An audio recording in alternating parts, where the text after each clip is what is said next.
Premiership contenders or pretenders? Glenelg has won 9 games in a row and last start stopped Centrals at Elizabeth, something the Tigers hadn't managed in 16 years. Who can take a mark? No one. Ball flicks over the back. McConnell, the dangerous one. What can he do? Across the body, he's got the miraculous goal! It's 22 years since the Tigers won their last premiership, and the Bay fans say they've waited long enough. Stephen Ryan. Oh, lazy kick under pressure. Alan Stringer swoops, and through it goes. The goal will count. Sturt won the flag in 2002, the Double Blues first in 26 years. Ball down, Nelson, who has been very handy. Weatherall hasn't had the best of days, fights it off to Wicks. Wicks lines it up and runs it home. The Double Blues by 46. They're home. Make no mistake about that. While finals appearances have followed, the ultimate success has eluded them. Their run last season ending with a 1-point loss to, the Tigers. Who's the contender? Who's the pretender? Find out now. It's round 13. Glenelg versus Sturt.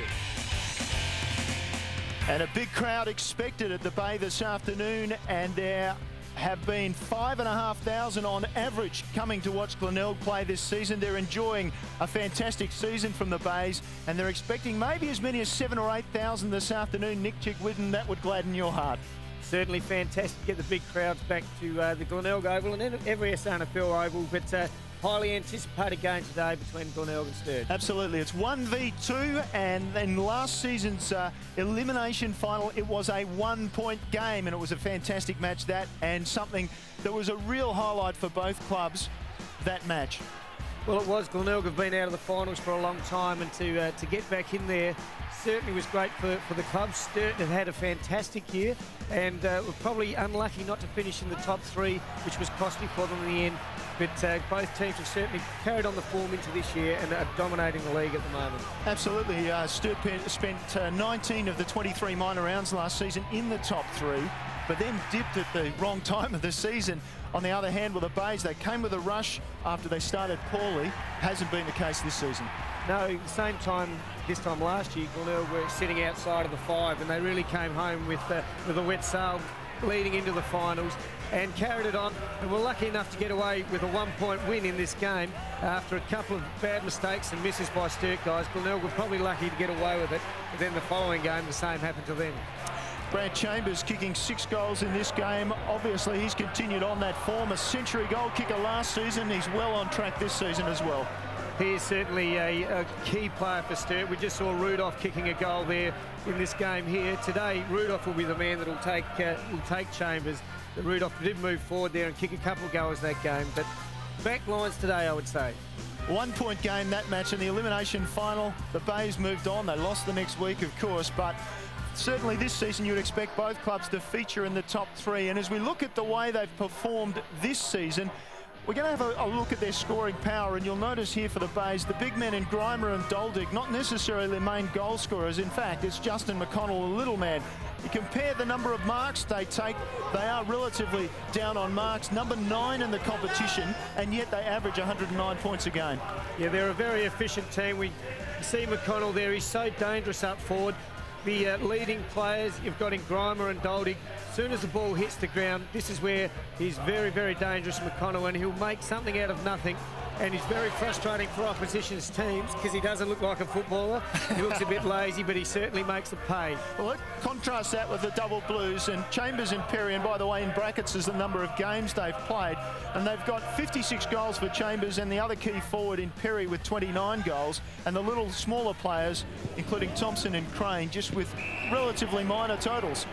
And you can see there, they're ranked number 1 with marks in the competition too, so they do a lot of this chipping around with the kick, so the high marks, the marking numbers are certainly high.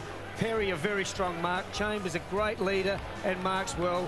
When he marks it in front of goals, he can be outside 50 and he still kicks them. He's a fantastic kick at goal. Absolutely. So a great contrast of sides this afternoon. We look forward to this contest. We're also looking forward to the second half of the season. We're about halfway through. Obviously, Glenelg, Sturt, Centrals, they've dominated in the top 3. Here's how look at the season so far. Nicely rode by Archett. Then he got back to Stribling, turned the ball across his body and did it perfectly. Laddams, Mercurial, off the boot, swings back, and he loves it. Ends up with Alloway. Alloway from outside 50. It's a launch. It's a launch. Push in the back. No free. Schwarz. Goal number 8. Yes! Dolling gathered it well. There's the answering goal. Hunter came through, kicked it off the ground, stumbled, fumbled. Elstone, 2 in a row. No, couldn't get the foot to the ball. Good hands. Oh, great There it hands is. from Norwich. He lines from 55. It's away to the right. It won't make it. And South Adelaide wins. This is the stage he loves. It's home. Oh, yeah. A day out. 10-2. And he's got it all going on today. He's pretty happy. Elliott's kick. Backman, he's got to get through a couple. He's got to screw it round his body. It's curling. It's curling. It's curled around enough. Chambers, handball. Charlie, hook it round, kick a goal. He does. O'Sullivan, he's slick. He'll line it up on his left and goes bang. Long ball burster to the 10-metre square. Hassan gets the first for West. Off the outside of the boot, if you don't mind. Lovely little slip catch by Treby, and then the circus trick to kick the goal. Motlop goes to goal. Alloway will take the mark and kick the goal. Uni, can he get it to his boot? He spins around and kicks a miraculous goal. He gave it to Block. Inside to Dolden. Can steady. The snap. Oh, the vision was excellent. Ruwan will kick it, and the Bows will win. Go for goal, Charlie. He wobbles, he turns, he twists, he straightens, he goes. He's a good player. Looks for Passador again, and he's got it. Was aware he had Fitzgerald beside him. Fitzgerald is wonderful. Oh, here comes Motlop. Now Motlop's in the pocket with plenty of pace. He's got Thompson. He doesn't want to use him. He curls it around. What a handball. Looks up, waits, and Passador goes, and he's got him. He's got him. He may try and get around. He tried to get around 2. Did it well. Gallagher hasn't kicked a goal this year. He has now. Jackman running from half back. Oh, we love this. He loved it off the boot. Allen found Krieg. Krieg's got Wright. Wright's got Alloway in the pocket and finds him. He's at the end of that rainbow for Centrals as they go forward. Havelberg, almost. No, can't pull it in. Play on. It comes back to O'Sullivan from 40 metres. They're even closer. Maybe 35 metres. Leans back for the seal up for the Bays. As the Bays getting over Centrals last weekend, now they have to take on Sturt. Look at that premiership table. It's unfolded very nicely. Certainly has. You've got the top 3 there that have been dominant in Sturt, Glenelg and Centrals. Today's winner will be clearly number 1 on top with the game clear. So a pretty important game there. But another important game, I think, is that Port North game as well. As we just look through the fixtures, and as Jiggy mentioned, Port and North down at Alberton, Norwood and Westies. A very important match that for Norwood too, with the state of play. And the Eagles against Central District at Woodville. Plenty to look forward to. As we mentioned, big crowd here this afternoon. Mark Soderstrom is down on the boundary. And Soder's, just what's the atmosphere like? Well, I can tell you it's back to the glory days, back to the 80s. Plenty of people filing in. Still a lot outside waiting to come into the ground. But the Bay Tram is well and truly chock-a-block. But everyone here today will not get the chance to see Adam Fisher. He's still sore after getting a Justin Westhoff knee to the back last week. So he's going to miss. He's probably about a day or 2 out of being able to play. Justin McConnell, 4 goals last week, kicked 5 against Sturt earlier in the year. Very, very important player. Expect Sturt's James Plant back in the side to probably get the big job on McConnell today, as the Tigers are primed and ready to take on the Blues. No, that just well, they're top of the ladder. So you know, and besides that, they're just playing fantastic footy at the moment. So you know, that certainly hasn't been a problem. This is an enormous challenge for us today. You got over them early in the year, had a great midfield that day. They're missing a lot of key players today. You're still very wary? Oh, absolutely. You know, their reserves have won by an average of 11 goals, and so whoever comes out of there is going to be in good form, waiting for an opportunity. They've obviously been starved of opportunities because of the way Sturt have played, and so they're going to be right at their best. Fisher out, as Soda said, is going to be a big loss there for Glenelg. He's been in great form all year. Coming back into the team, though, is the captain, Benny Mules, and Sherwood, 2 key players in the back line. Grimer up forward is really starting to show a bit. Trevor Cranston has been in fantastic form too. So the ruck should be pretty strong for Glenelg today.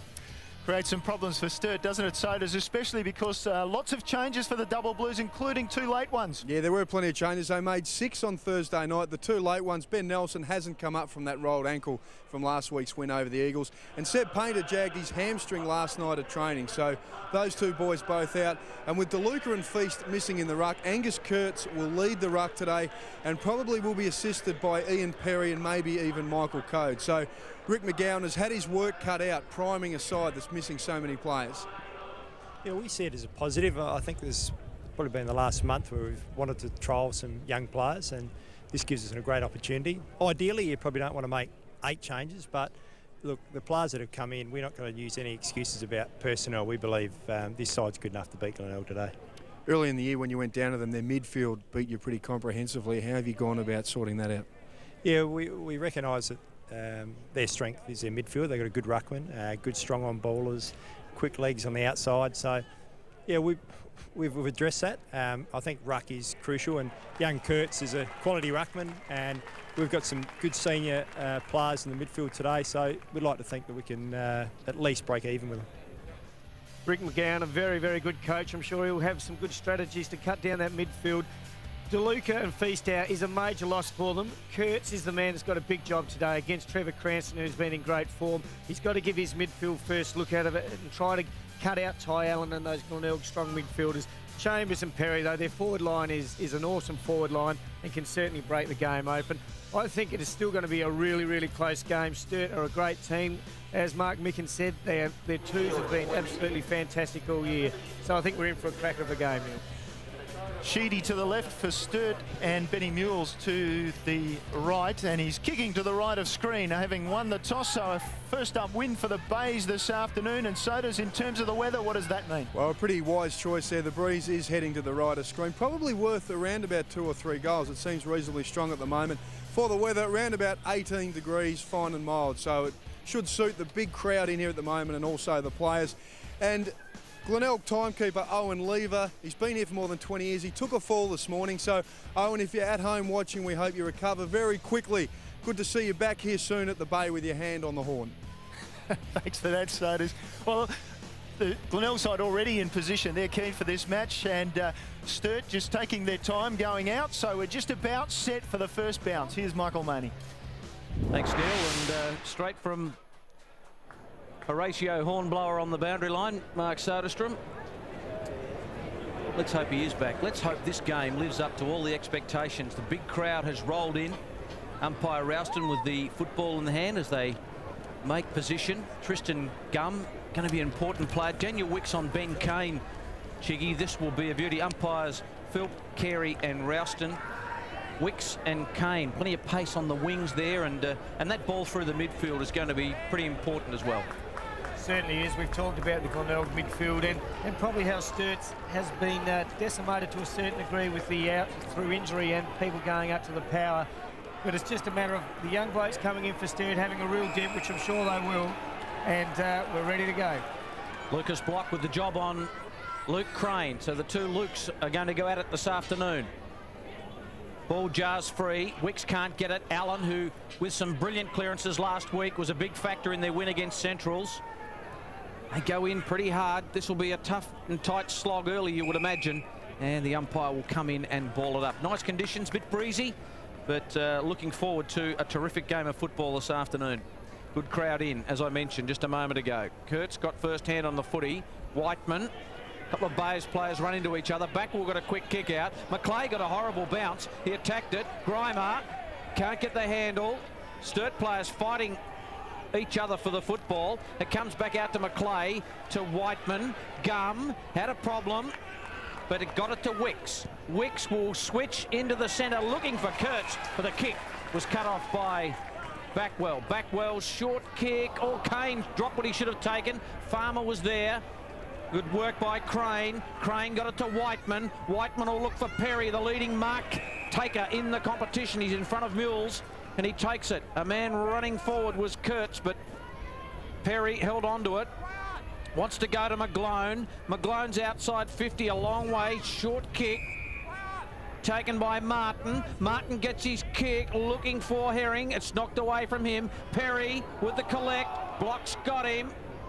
Good tackle by Backwell. Flicks out to Crane. Tackling's a feature. Crane's kick off the instep, looking for Perry. Allen, good tackle. Farmer takes him to ground. Which way will the umpire set? He'll say, give it to me. So does Glenelg bench. Yeah, we can just see Mark Ruwald there, just hidden, obstructed from view. There is Paul Adlington also on the bench, and James Seller. Ball hasn't moved while we were looking at the bench there. You may notice the players wearing those yellow armbands. That's the call to arms, raising money for cancer research. It's a free kick. Sheedy allowed to play on. Drills the pass for Chambers. Perry with the robe should kick a goal. His snap is awful. Sturt have certainly had all the play though at the moment. They've come out pumped for this game. Perry's looked dangerous early. A couple of piercing passes in there to Chambers as well. But as we've said, Soda said early in the game, that wind is a bit blustery, so I think it's going to be pretty difficult kicking goals. Perry rushed that. Rushed the kick, you're saying? He probably had more time than he thought, but it's a big game. The guys will be a little bit nervous early. It's interesting to see who can settle first. 29-12 this year to Ian Perry, so he's been on his game. Code took a lovely mark, and then the kick wasn't a match with the mark. Kane thought he might have been held. Sugars kicks to the wing. Code can't take the mark. Hinge, he'll be important today. Code's got him, takes him to ground. No prior opportunity. Mark the Sturt bench down there. For the Double Blues there, Matty Yench and also Joel Fitzgerald, the late inclusion for Seb Painter, who did that hamstring last night, and Charlie Sharples is joining them too. Code was just hovering and then got the kick away. Big tackle and taken to ground. It is on for young and old at the bay. And the man who tried to collect was Chambers, who came barging through. But gee, they mobbed him, didn't they? He's a strong man too when he's got a bit of momentum. I reckon he's dangerous. He's in again. And another ball up. Sturt certainly have set themselves. They're right at the footy here. They're in and at it. And playing some good footy at the minute. That was Cabillo at the bottom of that. Cranston got the knockdown. Cabillo again with strength, taken to ground. Did he have a prior opportunity? The umpire said, no, give it to me. We've gone about 4 minutes, just the one behind. Ian Perry, the man, to score for the Double Blues. Sturt trying to open up their forward line at the moment. Panozzo gets the hand pass out. Now Sugars on that boundary line. He goes long. Code's going back. In the end, it goes over the head of the players under the ball. Kirkby takes it and is immediately tackled by Whiteman. They've got it down to half forward, the Bays.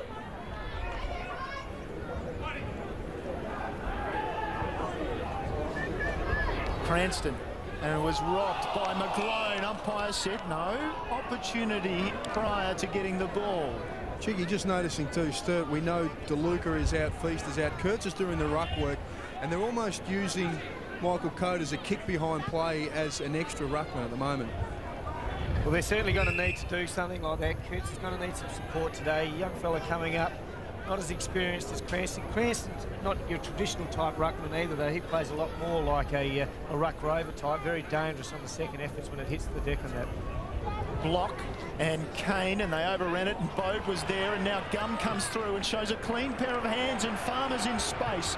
Farmer goes to goal, and he has hooked it. Disappointing finish from 45 metres. Certainly would be disappointed. Into that breeze, though. Again, difficult, blustery breeze, but Sturt having all the play at the moment, attacking the footy pretty hard. Glenelg looking like they're going up and down on the spot. Need to get a bit of action, a bit of excitement going. There's some action as Backwell copped one on the way through, and he'll get a free kick at half back for the Bays. Daniel Wicks just hands the ball back, gave it back to Herring too. That could have been 25. Normally you've got to give it straight back to the player. He's got the free kick, but Backwell from half back doesn't quite know what to do. Now he goes short. Grimes the lead up forward, knocked away by Fiddock. Well played block with a handball away. Looking for Holmes. Holmes got to get it on the boot quickly. Kirkby under pressure. Ball knocked away by Whiteman. Boundary throw in. Kurtz is going to be... There's a lot of strength with Trevor Cranston. He's a seasoned footballer, and young Kurtz just a developing ruckman. He's going to be sore at the end of the night. Kurtz, he gets in front at the moment. Taken by Sheedy. Good snag to Wicks. Wicks's kick, looking for the man to kick their last score in Farmer. Farmer, he's a good player, this lad. He kicks forward, looking for and finding Herring. No, the man in front, Panozzo, paid the mark. Did that well, pretty well for Nozzle there. Looked like he was out of the contest. Ran back, smart enough to turn around late in the contest just to take the mark. Handball over the top from Sherwood, finds Mules. So the two players that missed last week back in today. Mules kick, looking for McConnell, couldn't take the mark, and was he paid the mark? I think it might have been for a push or something more than a mark. Push or a hold. So he certainly didn't look like he held the mark, put it that way. Within distance here for Justin McConnell, I would think. He's not the longest kick in the world. Pretty accurate, though, as we know. I don't know. It's paid for there. He's just played for the free kick and got it. McConnell's kick is away to the right. Just makes the distance. And the Bays have their first score on the board at the 7-minute mark of this first term. McConnell gets a lot of his goals from reading off the packs and those little snaps close to goals within 20 or 30. Not renowned for kicking goals from around the 50-metre mark. Two of the heaviest scoring sides in the SANFL, and they've really struggled with fairly easy shots at goal thus far. Tricky wind. Perry in the middle of the pack, couldn't take it. Code pulled it down. No, it's McClay. One-handed hand pass. No, that doesn't actually exist. So the free kick will go to Kirkby, who did well just to hold on to the wing there. Kirkby misjudged the kick, I think, but still found Grimer. I'm sure he was going for Lucas Block then. I think he was too. I think you might be right. So Grimer brought across after playing in a premiership for Geelong last season. No, not in the AFL, in the VFL. Cats won everything last year. So Grimer with 21 goals, 7 this season. Lays back on the kick and it's accurate. And the Bays are in front immediately. Grimer's pumping up the crowd. Well, they'll certainly want the crowd to get behind them here. It's going to be a tough contest, as we've seen. Sturt have come out having a real dip here. There's that kick. I reckon you're right there, Neil. I think he was going for block, but Grimer, that's where he's been good for Glenelg this year as a lead-up player. He's a strong mark. Again, I think you can see the power of that, the wind in his back there. Plenty of carry, kicking it from outside 50. So not going to be easy kicking goals when you're going to the northern end, which Sturt are at the moment. Bit of a fluky breeze as Ruwald comes on for Kane on the wing to match up with Wicks. Ball out of the centre. Back well, good clearance man. Got around, handball was good. Bit fierce for Holmes, but his recovery's good. He's normally okay on the run. He curls it back, it's there. The Bays have got a couple. And that centre clearance, so important. So important. We saw against Centrals last week. Early Glenelg just dominated out of the centre square. Backwell's been in great form. I think one of the reasons Glenelg has really stepped up this year, though, is this young fella in Tommy Holmes. He has been in fantastic form. He's in and under, gets it, but then finishes off with beautiful skills as well. And you wonder for young Tom, at 19 years of age, he may have a future elsewhere at a higher league. Ball in the middle. Backwell again clearing it, thought he handed it out. They got away with it. The Bays are deep into attack again. The punches come away from McConnell, and it's out in the forward pocket. Again, quick movement out of centre, just putting the Sturt back line under extreme pressure.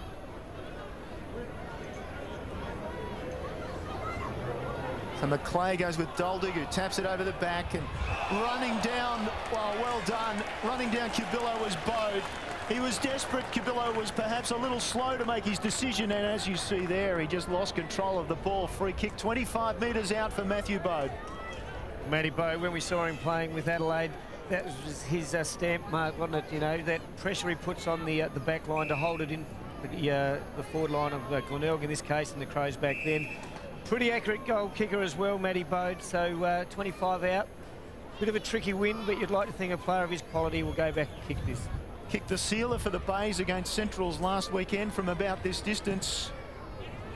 And like last week, he makes no mistake. Gee, they come from everywhere. The Bays, they are really enthusiastic, and so they should be. They've got a 17-point lead now. Really important, this next centre break, that Sturt get it out. Here we see Matty Doldig hitting it really to no one. We thought Matty Bode just too quick. He could see it coming. Got right on top of Cubillo. Finished off with a goal, but really important. Sturt can stem the flow out of the centre square here. 2 or 3 quick ones by Glenelg is breaking the game open a bit. They need to get in tight and hold the footy in, Sturt. It was a part of his game in his career early at Adelaide where he just was pretty inaccurate, but he's addressed that part of his game, and he's kicked 16-9 so far this season before the match, and he kicks his 17th for the season. Matthew Bowe just had the experience and awareness. Neil. Code is sitting back in the gap there, about 20 metres from goal, as an extra man in defence for Sturt. And he's had a couple of touches. Here's Cabillo, wants to make amends. Wicks, the tackle by Bode once again was terrific. In goes Allen. Thought he might have got caught high. Umpire Ralston says, give it to me. Pretty willing out there. Three goals. Go, Chiggy. Chick, I was going to say, another matchup you should keep an eye on there. Dane Avery, just his 4th game for Sturt, the former Bendigo Pioneer. He's actually matching up on Seller and Kirkby, though, rotating them through centre-half forward. So he's got a huge day ahead of him. He certainly has. Seller hasn't set the world on fire, but he's a big, tall player. Again, leads well, so dangerous. And Kirkby the same. He leads well, takes a good grab. So got a big day for the young fella today. Here's Murphy, got it to Panozzo. A real floater. Getting back in the gap is Code, that man that Neil pointed out a moment ago and Mark Soderstrom alluded to as well. Kicks to the wing. Who's he kicked that to? Nobody in particular. Sheedy did well. Flicked the handball back out. Martin squeezes it down the line, looking for Herring. He can't take it. The handball came out, chopped off by Gum. Gum got it away. The kick in board by Sheedy to Chambers on the lead. He'll do pretty well to kick a goal from there. He looks like he wants to give it off, Brant Chambers, and he may do. The lead's from Perry. The ball's thumped away. Well done, Ben Mules. Pound for pound, for his size, one of the best players in the competition at back. Mules is Code's opponent. He's the one who's loose in defence for Glenelg. Yes. It's all happening here tactically at the moment. Sherwood tried to get the kick away. Mules off the ground. Cranston, good pace for a big man, and wanted to give it off to Backwell. Holmes just quickly didn't look. Avery with the mark to Martin. He's had a few touches. Martin, he gets a good piece of this to the pack. Perry's in the middle. Ball thumped away. Well roved by Adlington. Allen, who got it away. Well done, Panozzo to Holmes. Holmes's kick to the wing. And maybe a free kick to Doldig here for hands in the back. I think the hands were in the back there. They're pretty hot on that nowadays. There's not a lot in it, but the hands certainly get a little push. McConnell goes. Code's back in front of him. And coming late over the top with a punch as well was Plant. Another great contest today will be Whiteman has picked up Ty Allen. 2 tough men for their teams. Ty Allen has been in great form, but Whiteman will be wearing him like a glove, I'd imagine. And Maclay and Doldig taking the rucking honours here. Maclay slipped a hand past to Whiteman, who just scrubbed the ball 20 metres forward. Holmes tackled to the ground. Kurtz comes in. The hand pass releases onto Whiteman, who wants to go inboard. Well, he didn't have anybody to go to. Kurtz followed up. Was taken high perhaps by Adlington. Play on. Adlington goes again. Now Cranston feeds it out the back. Panozzo and Murphy. And they work it pretty well to Mules. And Mules looks up and just belts it long and high. McConnell, he's got his hands in the back too. Surely, yes, says the umpire. Yeah, certainly there, Justin McConnell. He just tries to get away with that pretty regularly, and the umpires are pretty hot on him. Certainly hands in the back there. I would have thought 2 years ago that was no problems at all. What would you say? He's planted his hands in his back as Bode intercepts. Poor kick by Plant, and Matthew Bode will line up for his second. Yes, it's a poor kick. Needs to clear the area, especially kicking Glenelg kicking with this win. Matty Bode just around a bit more of an angle than he was with his last kick. Won't be an easy kick at goal, but as we've said, he's a quality player. He'll be pretty happy if he can put it out in front of the goals and let the breeze just bring it back. Left-hand goal post he might need to go for. The number 10, Matthew Bode, for goal number 2. He hasn't quite got it there. It's a behind. It's an 18-point lead to the Bays. Certainly not enough left-hand goal post there, Michael, as you mentioned. Gave it a bit of a punch, so it did stay pretty straight, but needed just to allow for that breeze to bring it back a bit more. Already a bit of an injury concern for the Bays. Mark Ruwald has become a good impact player off the bench with his 2 goals last week against Central. Just come off the ground, a little bit tender on the right knee. Suspect he's gone down underneath. Could come back with some taping on that. Bailout position having to be used by Sturt. The zone worked for the Bays. Perry, 1 grab, 2 grab, and in the end a push in the back paid. So Perry a long way from half forward where he spends most of his afternoon. Just looking to relieve some pressure. Goes inboard. And they just take their time, the double blues, to settle. Bays move their players down the ground. Perry quickly to Wicks, dangerous. Cranston comes, now Perry almost shut down. Cabillo and Wicks and Cabillo, they share the ball around. Kurtz, finally they've broken it open, or have they? McGlone needed to be clean, was. Farmer, he's always pretty clean. He looks really good, this lad. Farmer inside 50 with the kick going back. Gum couldn't take it. Ball on the ground now, knocked away by the captain, and Mules nicely to Rudolph. Now Panozzo running off half back, and Rudolph joins him, and he can bounce his way through the centre square, and McConnell leads up. Umpire will draw back the Sturt player on the mark, but McConnell with the mark ahead of Plant. Beautiful leg by Rudolph there. Confident enough just to put it out in front of McConnell. McConnell launches from 55 and just astray with the minor score, and the margin out to 19 points. Double Blues haven't scored since the 5-minute mark. No, they haven't. And a bit of shepherding. Thanks, Neil. The free will go to Ian Perry. Perry sees a man in a bit of space, but he's swamped over there. Martin was waving his hands. Code laid it on the ground. No free kick. Farmer got it out. McGlone. Now this is where they've broken down. Herring in the middle of that. Can't take the mark. And he flicks out the back door. This is Gum. Flicked it back to Herring. Herring with a handball to Kurtz. Kurtz from 20. Lines them up and misses. Perfect opportunity for the big lanky forward. Come ruckman Angus Kurtz to kick a goal. Yes, disappointing there. He had a bit more time here. We can see Ruolt just getting that knee checked out. Looks like he's in a little bit of pain there. Bays bringing the ball into Sugars. Big crowd here this afternoon. In excess, you'd think, of 5,000, perhaps around 6. Kirkby, he went forward like he going in the back. The umpire agreed. Umpire Colin Ralston coming in there, and Kirkby, a left footer. Again, like Perry, a long way from his normal position. Dangerous kick. Gum comes late. Sugars was strong, did well, broke away. Kick long to half forward. Lots of numbers. Avery comes through the pack, couldn't take the mark. Bode on the ground, knocked it out. Hinge's hand pass was clever to Backwell. Turned his back on the play, tried to get it out to Seller, couldn't. Over the ball and not able to take it was Martin, and finally it's forced out in the forward pocket for the Bays. Didn't come off for Backwell then, but it was smart thinking. He's a clever footballer. He knew he couldn't. He was going to be hot and get tackled. Just tried to get it to space. Didn't work that time for him. Doldig tried to knock it to block. Whiteman will give it to Wicks. He missed him. Bode was in there quickly. Hand pass was loose to Kane. Did nicely to Holmes. His reaction hand pass was good off for Hinge. 2-on-1 in the goal square, and Sturt should take it away from McConnell. Well, does he get away? McClay did very well. It's Code, in fact. He did excellently to get away in the end. The Martin-Murphy clash was pretty good, but Murphy's got back on it for the Bays. Gets it to Panozzo. Panozzo can have a bounce. He's confronted. He wants to dish off. He gets it to Holmes. Holmes has kicked one. He won't kick a second. It fades away. It's behind. The Bays keep coming, and they lead the contest by 19. Wasting a few opportunities there. Sturt certainly putting pressure on them. They've got to be careful not just to get it in long. Code sitting back there and has taken a couple of marks. Did drop that one before, but it is working for Rick McGowan at the moment, that loose man in defence. Ticked into time on in the opening quarter now. Double Blues opting to go long. Not a bad kick for Wicks. That was a very good kick, in fact, from Code. Wicks called a play on, goes to Crane. Crane got one high and he was holding the ball. Umpire called play on, and now he'll call for the bounce.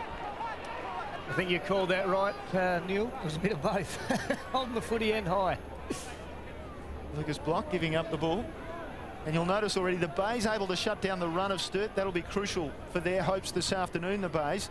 Sheedy caught and robbed of the ball by Backwell, who tried to give it to Kane, and Hinge was there as well, who's a long kick. Sets it up beautifully. Magnificent. And how about the celebration?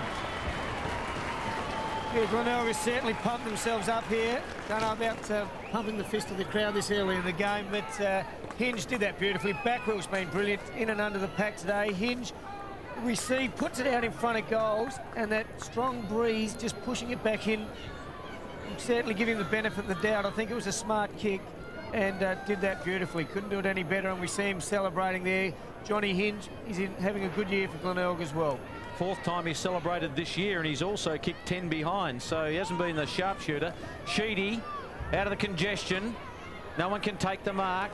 Well read by Sherwood. Sherwood got it to a man on his own in Backwell. Backwell can have a bounce, but Wicks has got pace. He ducks back inboard. Clever play by Backwell. His kick let him down. Cabillo attacked the footy. Hinge comes in, can't collect. Head over the ball, Whiteman. Fed it out to Martin. Well played, Whiteman. He is a star.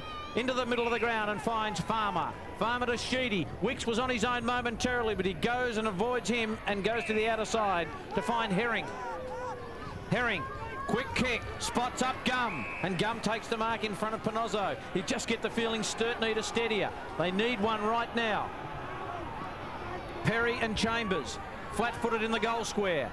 Gum goes with his left boot. It's a wobbly old disappointing kick. It was touched off the boot.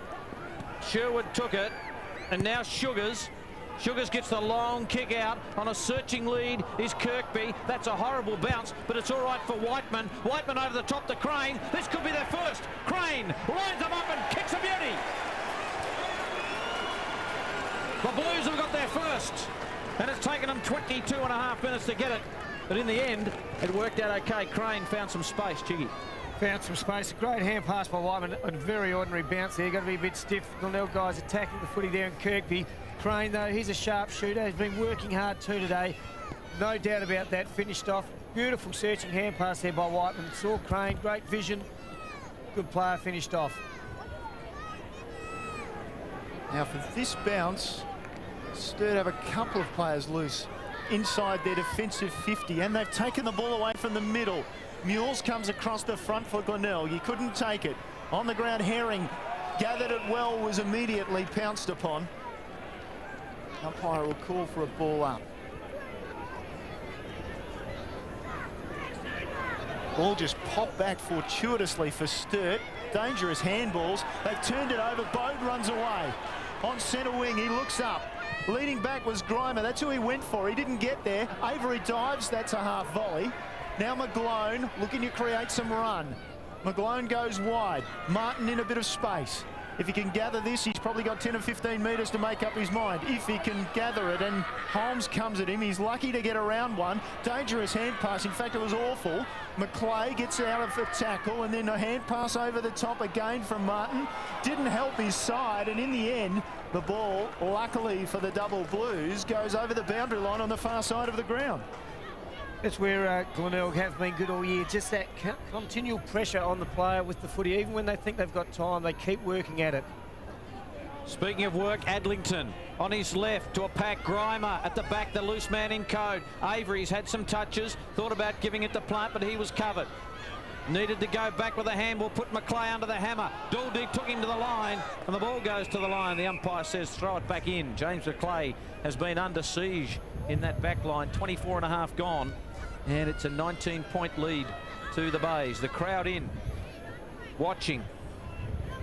Kurtz at the back. No one can get the tap down. Allen, look away, handball to Hinge, who kicked a wonderful goal. He's tackled. The kick by Adlington is high, and it floats. That's marked by Avery. Avery's kick to Martin, who's going to be swamped by Bays players. If he gets out of this, he'll be okay. Was that deliberately out of bounds? He had nowhere to go, young Martin.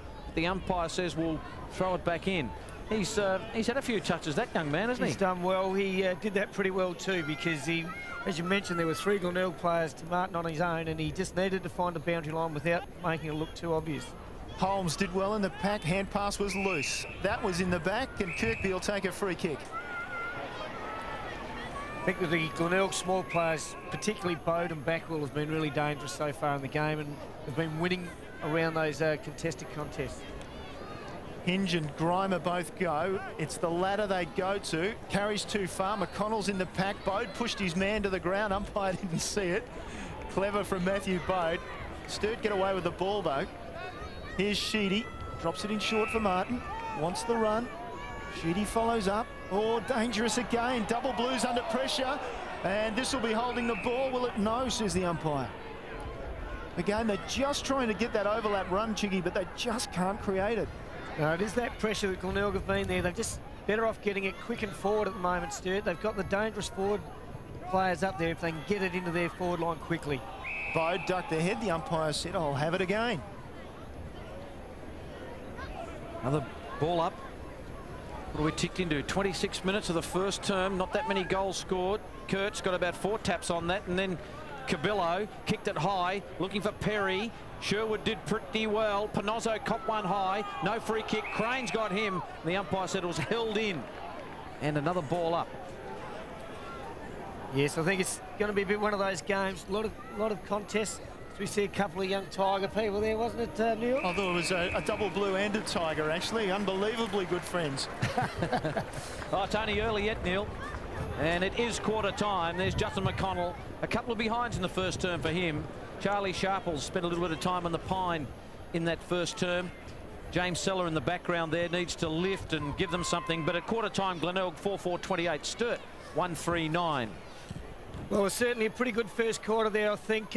Glenelg would be happy, but that breeze is probably worth 3 or 4, so they had to be in front at quarter time. Sturt came out, I believe, and attacked the footy really hard, worked hard. Then Glenelg just broke it out of that centre a couple of times to win a couple of goals. Toddy Grimer was pretty good up forward. We had Backwell working hard. We had Bode as well. We had plenty of the small players. Hold on to the wing there. Now, what's going to be important, this is a classic game where you can't really judge where the match is going till half-time, and both sides have had the use of whatever breeze there is. Absolutely. This quarter is the critical one. Sturt have got to come out and score with this breeze. As we've seen, it's not an easy one to score with. Backwell, as we mentioned, has worked really hard. Tommy Holmes, a beautiful kick from just on 50 there, finishing off with that goal. He's a class act. Sturt, as you mentioned, Neil, do have to come out now. They've worked hard, I believe, given themselves a chance. Now they've got to kick goals, though.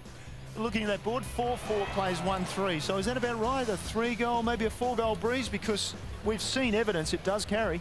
I think that's about right at this stage. I think Perry has looked dangerous when he's gone forward. He's taken a couple of good grabs.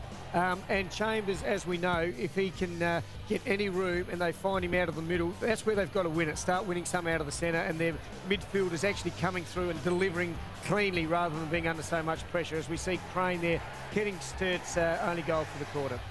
At the 22-minute mark, that goal from Luke Crane, Sturt's only goal of the quarter. Forward to the Bays, Grimer, Bode and Hinge.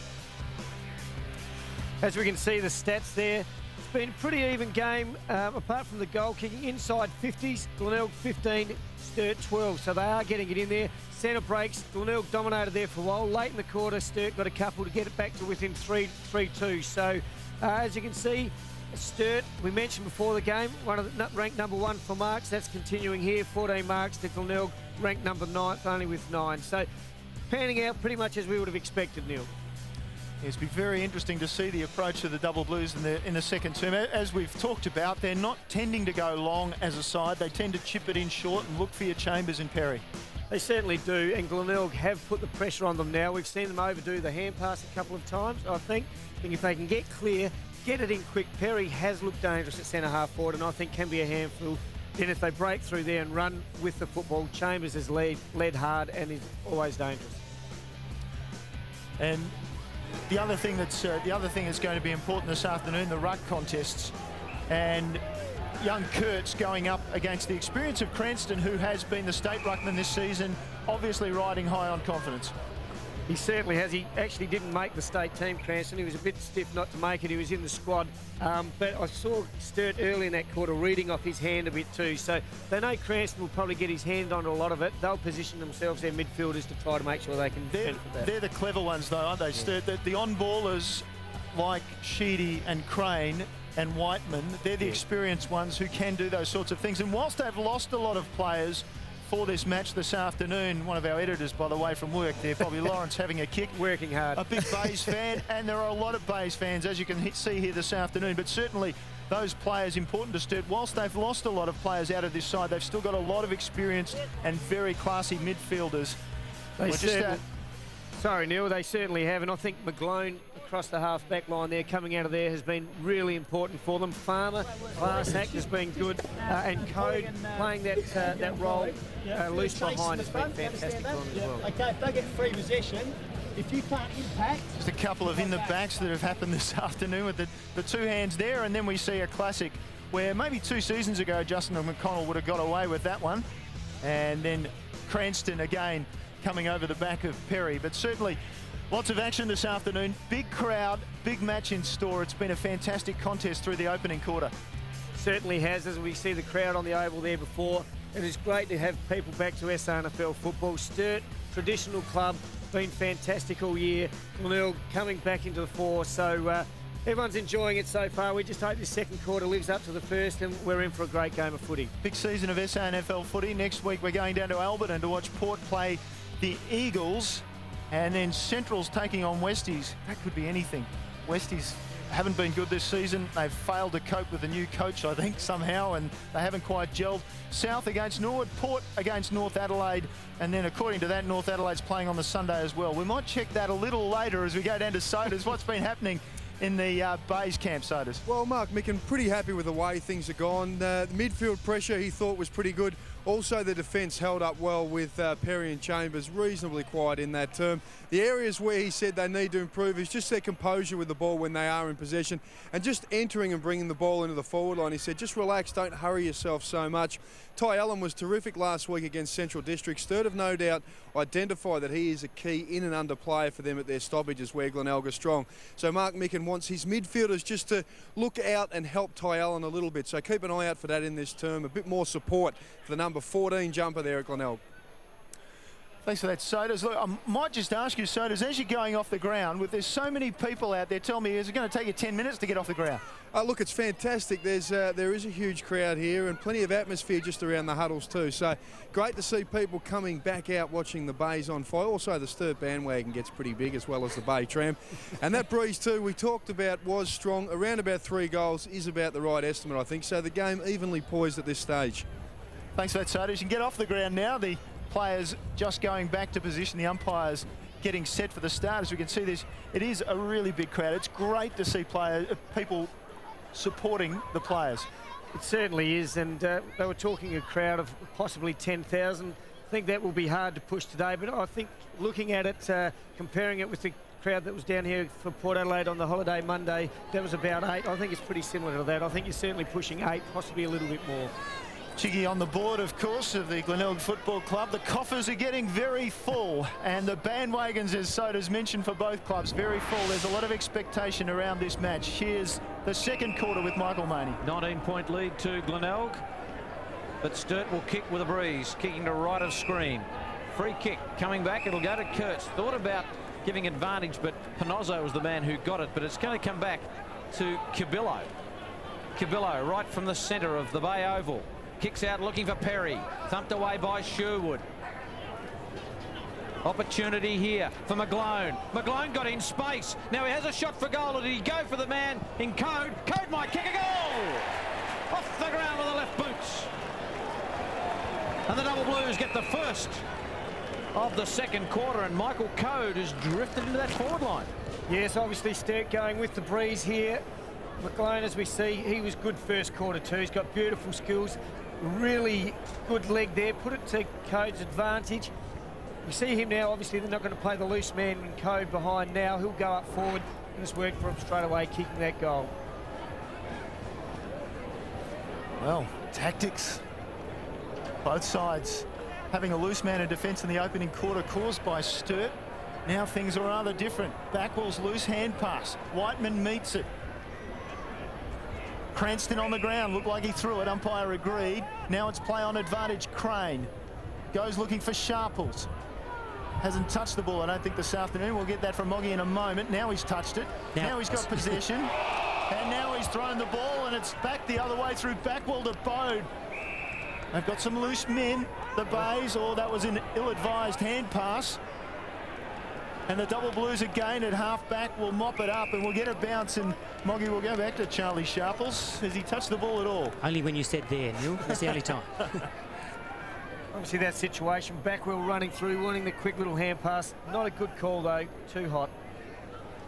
Hinge, his goal was hot in the first quarter. It's flicked out to Holmes. Holmes's kick, dropped by Bode, got the staggers. got back on the left boot, peeled it toward the goal square. Opportunity here for Glenelg. He just lays over the football with his opponent, and the umpire will come in and ball it up. And who's the man that's getting up? It's Avery, is it? Avery at the bottom of that pack. The ball up. Crowd says holding the ball. Goodness me, there's plenty of them here. And to pick out anyone, who was that chickie down there in the crowd who was carrying on? There's about 8,000 people here. It's amazing. I can't help you there, sorry, Michael. Another ball up. Close to the Bay's goal. Duldig's handball over the top, but that just only assists Sheedy. And Sheedy's kick is a rarity, not a good one. Wicks with a lovely bump on Holmes. Tried to feed back out to Sheedy. Murphy's there. Handball inboard is brilliant. To the brilliant Backwell. Backwell's kick. He's just run down. Kurtz always wants to handball. Gets it to Whiteman. Double Blues out of trouble. McClay ducks back into the corridor with a handball that gives Crane a bit of a run. Crane now from half forward to Perry, who pushed his man out to Code, who kicked their last, to Sharples, who straightens and kicks a goal which has been touched. So in fact, it's not a goal. Rudolph to behind touched that as it was going through. Very lucky though. And he did make a very early call, Rudolph, to assist the goal umpire. It's interesting, we see Glenelg haven't gone with a loose man in defence as yet. So as the quarter continues, it'll be interesting to see if Mark Mickens makes that call. Margin to 2 goals. Grimer does well, takes the mark. He would have got a free kick anyway against Avery. Now Murphy wants to go forward with the hand pass to Holmes. And coming the other way, McGlone hit it hard, and he's hit hard. We talked about Glenelg using the hand pass a lot. I think it is the one area that they can let themselves down. It does open up the play a lot for them, but occasionally they do overuse the hand pass. Off the ball, Bode and Whiteman, 2 tough nuts going at it. And another one comes and collects the ball, and Allen hasn't been as prominent this afternoon. Had a great game against Centrals last weekend. Holmes with a quick kick out of there. Punched away by Avery. Now Sturt work it back through McClay, wide looking for Cabillo. The punch came to the front. Whiteman sandwiched that player in there, and now the ball's caught in and under, and we'll get another ball up just outside defensive 50 for the Double Blues. Chig, with Sturt going with 4 talls up front, Code, Chambers, Perry and Herring, it's just stretching the Glenelg defence, which has left Herring at 194 centimetres, on Mules 182 centimetres, so the Blues will look to expose that. Martin's kick hovered near the line. McGlone couldn't gather, and a bit of a tangulation there with big Trevor. There we go, typical Trevor Cranston though, hit in there like a non-baller, small type player. Very agile for a big man. How much has he improved since he first came to the club, Chiggy? It's just amazing, staggering really. He has, he's always just been a good workhorse, but as we see there again, the work ethic he's got is fantastic. He got it out to Holmes, but then got it to Kane. Ruwalt sits it up, it floats. Who can take a mark at the front? Grimer, ball thumped away. Duldig was an opportunity, and Justin McConnell just needed a good bounce there. We saw him kick an amazing goal a couple of weeks, last week, in fact, down at Central District, but that's his little pocket there. He can sneak them through from there. I think he picked up a yard in pace when he saw that ball bounce out too. It's a lot quicker when they're going towards goal. Kurtz tapping the ball down that time. Duldig on the half volley. Change coming up. Soda's injury maybe for Ruwalt. Mark Ruwalt, yeah, we saw he had that problem with his right knee early. He's had it all strapped up, but just that kick at goal there I think has really stretched him. He's in a fair bit of pain. I guess we won't see Mark Ruwalt too often for the rest of the day. Unless we're showing pictures of the bench, of course. Kirkby on the ground. Cabillo over the top. Kirkby didn't knock it out. Umpire still says, I'll have it. And Josh Cabillo want to watch himself. Throwing the ball away like that may give away a free kick. As we look at Mark Ruwalt being treated down there on the bench. Hinge. Snap. Went straight up and straight down just about. No, we got through to the goals for the minor score. The kick out, marked by Sharples. 29 plays 16. Sharples told to play on. Then measured the kick out, looking for Martin, but Pinozzo was there. It flicks over the back. Herring, the 234s go at it. Mules for Glenelg. And Ryan Herring, it'll be a boundary throw-in. We see the strapping coming off of Ruwalt's knee there. Obviously still not right, getting it checked out. Going for the ice, one would imagine. In goes Sharples. Cabillo at the bottom of that. Block over the top. And another ball up. Been a good game so far. You just get the feeling that Sturt are trying to smother it up a little bit, try and keep it in nice and tight and close, and not let Glenelg get away and get some run. Certainly been the case early this quarter as we saw Ruwalt going down to the rooms. It's been very patchy, hasn't it? Just in and under, blockages and stoppages all the time. So Ty Allen, as we see, coming up at the bottom of that one, which he'll love this if it continues like this. Cranston over the top. Holmes dived on the footy. Martin kept his eye on it, which was terrific play. Puts the ball into orbit, really. Oh, that's a lovely mark taken by Gum. He plays tall, he plays small. Chambers on the lead. And with 3 umpires out there, deemed that to be a legitimate mark, Neil. They got 4 tall forwards, and Gum's a small marks it. Exactly. Very good mark, though. Former North Adelaide player, Tristan Gum. He's got to take this left to right. Gets a good wind-up. It's coming back, and it's good enough. 2 goals kicked in this term, both to the Double Blues. 1 to Code and 1 to Tristan Gum. It is back to a 7-point lead to the base. See the quick kick coming in there as we talked. Gum did that very well. Just got Murphy underneath the footy a bit. Kicking it, you can feel their confidence with that breeze in their back. Certainly went back, didn't even consider passing off to Chambers, who he saw make the early lead. Went back and was a beautiful leg with that breeze behind him. Just on that point, Neil, Sturt have taken only 3 marks inside 50 and Gum's taken 2 of them. Oh, there you go. Key forward in the making. Last year they used him as more of a lead-up player. Block out of the middle for Glenelg. Avery going back bravely. Took one behind the ear from Doldig and will take the mark as well. So Sturt would want to move this just a little quicker, I would have thought, from this position. Avery's kick goes short. McClay goes long. And Mules outpointed Herring, who immediately signalled to his teammate, come on, a little bit higher and longer. Kane gave it off to Sherwood, whose hand pass was dangerous. Mules and Panozzo work it out, though. Panozzo off the left. Kirkby in the middle of the pack. Punch came from Fitter. Farmer was good. Released it for Perry. Followed up. Pushed, but still got away.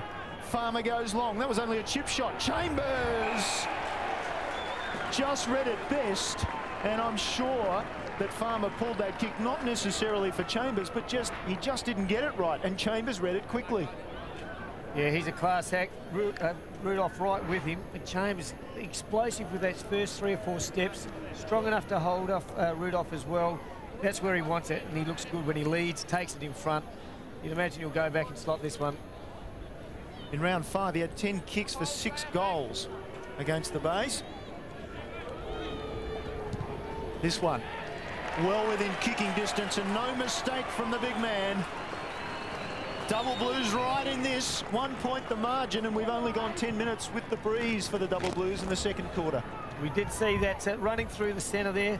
And as you said, just sort of gave it a bit of weight, weighted the kick beautifully, allowed Chambers to run onto it.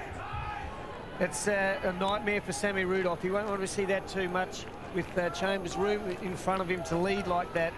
He's a hard man to stop. You see Matty Doldig coming off. He's worked hard, Doldig. He's done the ruck work in the forward line, and he's been involved. Getting involved is Kane. Another high kick. Fiddick went for the knock away. Grimer got it on his left boot. Seller trapped it. Can he go back and get it? McClay's got him. Perfect tackle. Boat, handball over the top. Block, dribbles it. This is through for a behind. Wasn't far away. Wasn't far away. You see the ice pack there. Mark Ruwalt. Chick, you get a good look now at what Sturt's going to do in the ruck when Kurtz is off the ground. He's just come off for the first time today. Joel Fitzgerald has gone to half forward. Yes, they'll need to give Kurtz a few breaks there. As we see, it's been 25. I missed what that was for, but certainly puts him right in position for a goal now.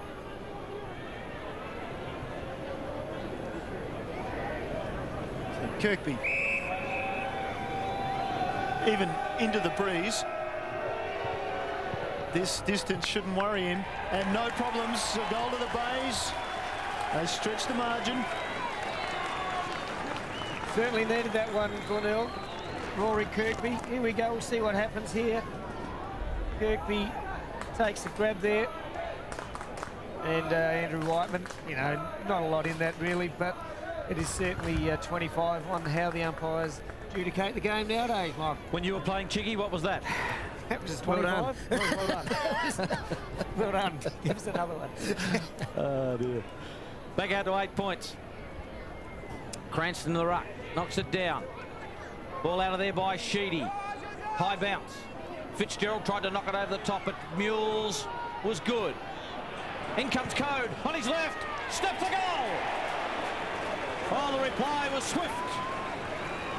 And a couple of goals to Michael Code. Missed all of last season with a knee reconstruction. Good to see him running around and doing so well in this game. That's a lovely left foot snap. It is. It certainly is. Sheedy getting it out of there. See Benny Mules. Just the pressure there was put on him by Herring. Code is dangerous up forward there. Finishing off with a lovely left foot snap there. We've mentioned the wind is a bit tricky. At his back there. Sturt continue to come on as we see Paul Sherwood just giving a little bit of a touch up as well. Using that experience, Paul Sherwood. Perry thrown into the ruck now. Whiteman's in there as well. They've got a couple of tough nuts around the ball, the double blues, to combat the likes of Allen. They've taken the ball away on occasion far too easily, you would fancy, for Rick McGowan's liking. Glenelg. And now here's Allen working well to Kane. Here's another breakaway. Kane misses Backwell, who ducks his head. Farmer gets him. Panozzo now tried to do a bit of dancing. Sharples got him. Now Sharples is on the end of a hand pass. Show your pace? No. Off the left foot. Got it forward to Gum. Half volley. Play on, said the umpire. Kick will carry too far for Chambers and not far enough to get Code. Intercepted by Sherwood. Now they work it to Rudolph. Inside the centre square, Rudolph short. Well done by the Bays, and they'll get another opportunity to go forward through Holmes. Holmes's kick to running forward is Panozzo. Fitzgerald was trailing him, and he finds Bode. Bode's outside 50. Umpire said play on. Didn't think he went off the line that much. Panozzo is forced to kick a wobbly one into the pocket, and it's marked by Seller.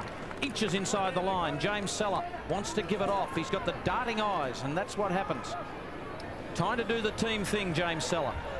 Certainly a hard spot to kick a goal from with this breeze today, so he's got to try to lay it off to someone on a better angle. He'll fire up the crowd if he can kick this, because a lot of Bay supporters in today, and I've got to say that the Sturt boys are in too. Seller sits it up. Goal umpire does a little bit of work. It's way across the face and out of bounds on the full. Fitter will be the man to take the relieving kick. Pretty near impossible with the drop punt, I think, from that position today. That breeze was always just going to push it out. If anything, he probably had to try the old check side.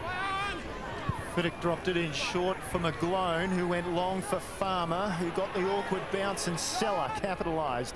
Back he goes for Panozzo. Sharples tried to corral him, and Panozzo was good. And on the end of the kick, Bode leading up and waiting. Matty Bode, you wonder about the distance. He's having a bit of a think about it too. Just that bit of grass being thrown around. He will be kicking basically into the teeth of the breeze here. McGlone stands on the mark about 35-40 metres from goal. Bode keeps it low and hits the post. Pretty good effort by Matty Bode there. It's going to be a tough kick straight into the breeze. On the left foot there, nearly good enough. Punched it low, kept it low, which was a good option. So just not quite accurate enough. McGlone, the former Panther, kicks it high to a pack. Murphy at the back. It flicks over the back. Knocked down brilliantly by McLeod to Whiteman, who spears the kick to Gum. On the lead is Chambers, but he decides to go to Code, and Code picks it up, I thought, on the half volley. But Michael Code's a booming kick, and he'll go pretty close from here. He's confident. I don't seem happy with the call. Looked like he nearly got it half volley, but he's be a lovely kick if he can get it from here. Best part of 60 metres with a drop punt. Code, they're trying to shepherd it through. It's there. He's got free for the turn, Michael Code. Well, he took the mark. He went back. He summed it up and thinks, I reckon I'll get the journey here. Well, we talked about the confidence they've got with this win in the back. Let's have a look here. Maybe a little bit lucky there, but yep, very lucky, I'd say. But went back and made the most of his opportunities. Certainly inside the centre square. That is a beautiful leg, and just shows the he has got a beautiful leg anyway, but with that wind behind him getting the carry. his third goal for the quarter. It was after he played loose man in defence in the opening term, Michael Coate. Not a bad effort, really, is it? Imagine maybe in the third term we'll see him back there in defence again as Whiteman slowly to get up. Ball thrown up again on that cricket pitch.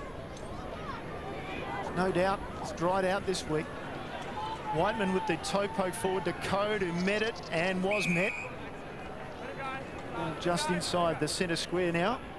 Interesting to note the centre square painted in yellow this afternoon. Nothing to do with the bays. Again, that's the call to arms. The fight against cancer. As the ball comes down for Sherwood, did brilliantly in the pack. Clear and long with the kick. Avery in front. Grimer with the punch long. Roved at the front nicely by Yench. Now the Double Blues have to work it out the back. Avery's wide, but he's got runners all around him. Avery decides, I'll go with the kick. Managed to plant it between two Sturt players. A half volley, the Bays said that certainly wasn't a mark. The hand pass came to Whiteman inside 50, looking for the big man Chambers. And now Herring drops the kick over the top. Not a bad one, fumbled. Now it's back to Chambers again, and Gum should kick a goal. And he does. Double Blues out to a 9-point lead. Well, Gum there was sitting in the full forward square there for quite some time while the play was over here. Chambers got the hand pass out. They could have gone to Gum in this situation. Decided to pop it up, looking for Fitzgerald. Gum's still there. Clever play, another clever snap. Certainly Sturt making the most of this breeze at the moment and all over Glenelg at this stage. 11 possessions to Tristan Gum, equal with Andrew Whiteman for the Double Blues. 6-1 to 1-3 in the ruck, Perry, but Cranston got the knockdown. Goes again, Cranston, trying extremely hard. Whiteman's got him with a good tackle, but as soon as that ball hits the ground, he's a bit like Ben Hudson, isn't he? He really tries to get the footy when it hits the deck. Perry with a tap, down to Crane, who's gone out of it. Wobbly old ball. Rudolph can't take the mark. Mules dives on the footy, tries to get it out, flicked it out to Sugars, and Sugars steadies them with a kick to Murphy. Murphy at half-back. Needs to measure a kick. Looks for the leading Kirkby. No push in the back. Crowd wanted it. Wicks runs it out. Boundary throw in. Glenelg midfield certainly need to lift their intensity. What's happening is Sturt are getting that quick movement into the forward line too quickly and not enough pressure on the Sturt midfielders, allowing them to look for their forwards pretty cleanly at the moment. Hinge with the knockout, and Kane's happy to see it roll over. About to tick into 20 minutes. Good shot of that as the boundary umpire. Let's have a look at the beautiful positioning of the ball, cupped in the hand, and magic throw in, Neil. Kurtz, who's just come back onto the ground, was third man up, was going to be. Now the umpire has given a free kick in 25 metres against Crane, and it'll go to Holmes, who is a beautiful kick. And Holmes will kick from maybe 60. Into this breeze, he's no chance. And so he waits. Double Blues have numbers back there now. Holmes goes for Doldig, who only half led, and then he got a push in the back from Avery, and a soft free kick for Matty Doldig. Soft in that the Double Blues had no need to give that away. No, still a very hard kick from here for Doldig. He's just got a beautiful leg, and normally a powerful leg. He'll need to go back and really punch this into that breeze.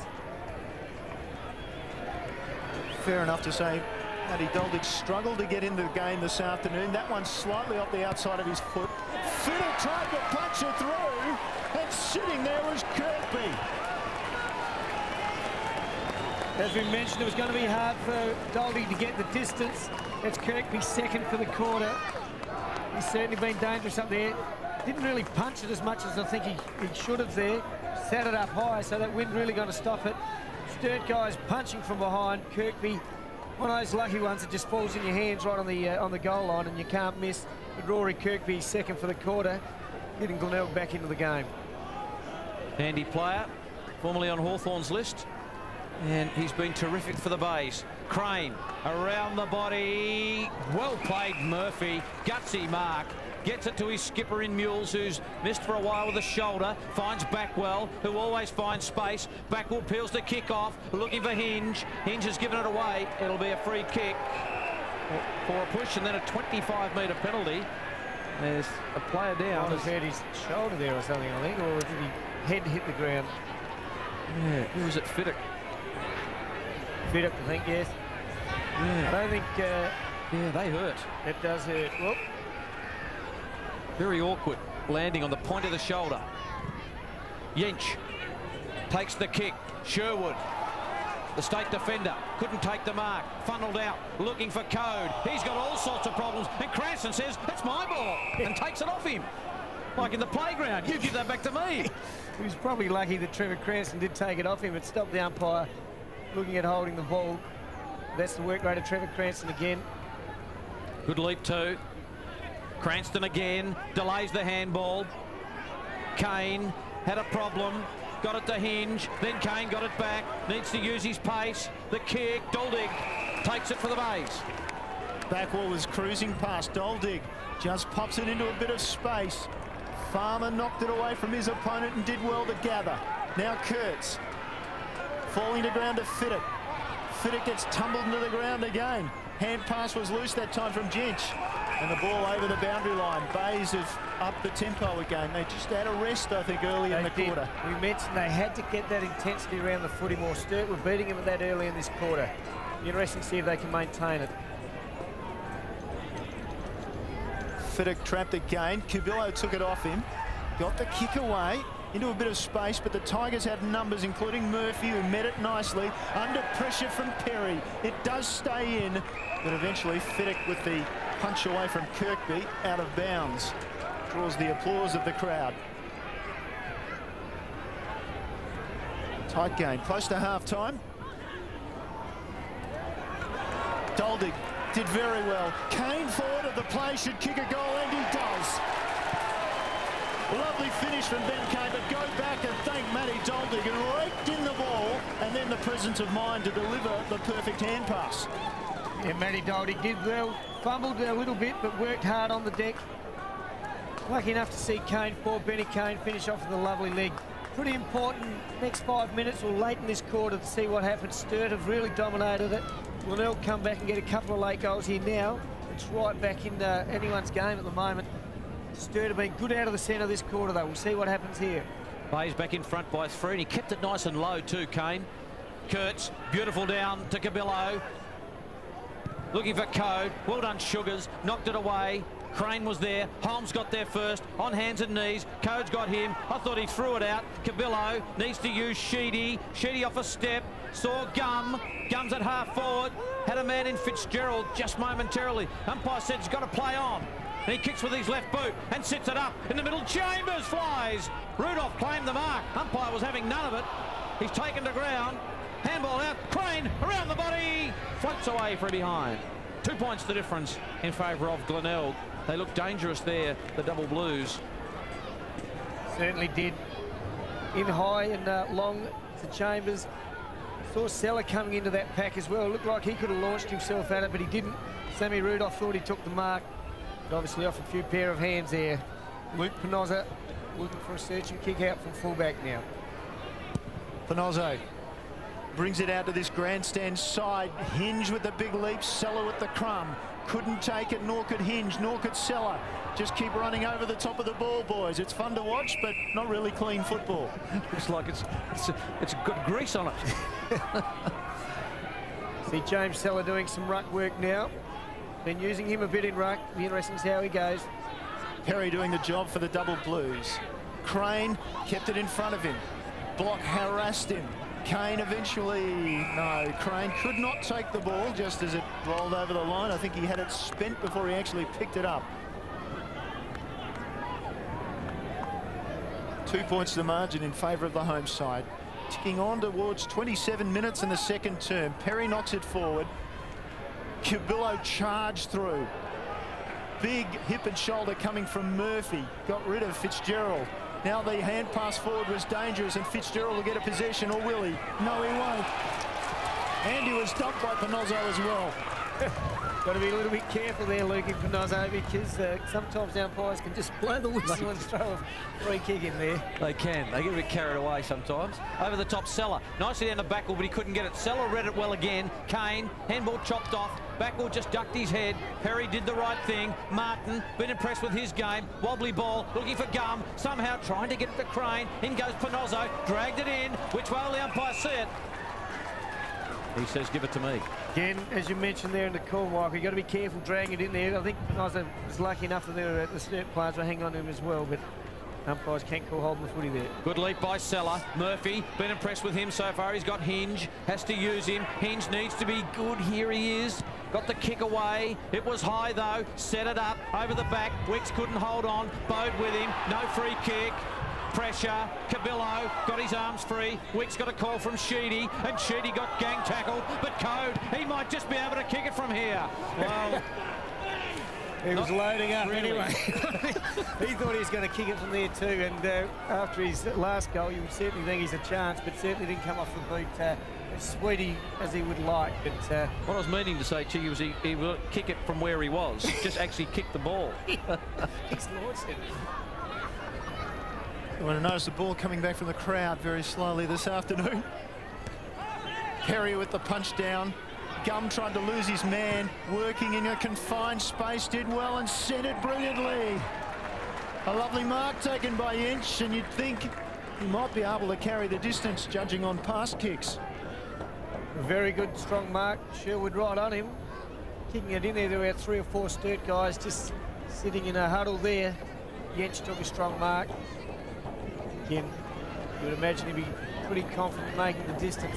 Put his head over the ball today too, Yench. He's been very good. Right. On the siren. Doesn't stop him. Yench goes bang, and he's got it! Right on the half-time siren, and the Double Blues take the lead through that goal. What a way to finish a half of footy.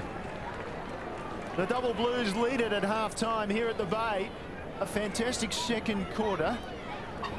And Sturt 8-5-53, Glenelg 7-7-49.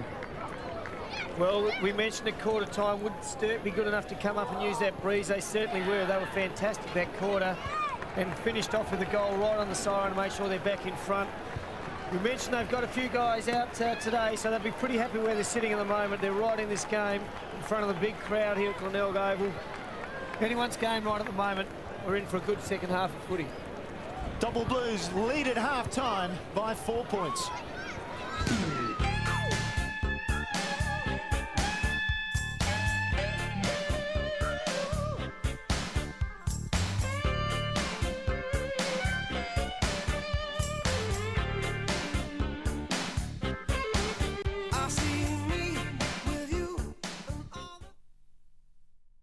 I've never met a footy legend before. Still haven't. He's an enigma. I'm your new coach. Wrapped in a riddle.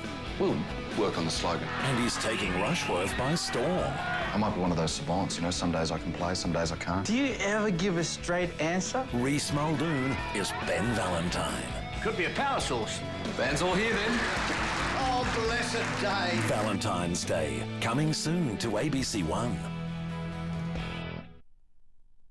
This winter, why not stay in with a selection of great DVDs? Keep warm as you follow the amazing story of Mawson, life and death in Antarctica. Or take to the skies with Australia, Land of Parrots. It's all aboard the Titanic with Doctor Who and The Voyage of the Damned. And a political thriller that will have you on the edge of your seat. The State Within. A selection of hot DVDs to keep you warm this winter from ABC shops, ABC centres, retailers and online. The voyage of a lifetime. A journey on board the Titanic. Tomorrow, step back in time and space. You're all going to die. Kylie Minogue shoots into the stratosphere in an all-new adventure with the Time Lord. Returning to Earth, Doctor Who, tomorrow 7:30, ABC One. Did you ever hear of Kong? It's a story that has it all. It's money and adventure and fame. It's the thrill of a lifetime. And don't forget romance. Sure, everybody likes romance. Holy mackerel, what a show. See just what happens when a stranger from out of town decides to take in the sights of New York. Oh dear, and I thought everything was going so nicely. Don't miss the 8th wonder of the world, King Kong, tonight at 8:30 on ABC2. Marine Plywood has had great faith. Recognize this and famous tune? is not only alive. How about this classic 70s number? But what song is this? A 1 and a 2 and a 3. The outbreak of the war also quickly led. Sean McAuliffe shows off his musical prowess. Who are the Black-Eyed Peas? Spicks and Specs, Wednesday, 8:30, ABC1.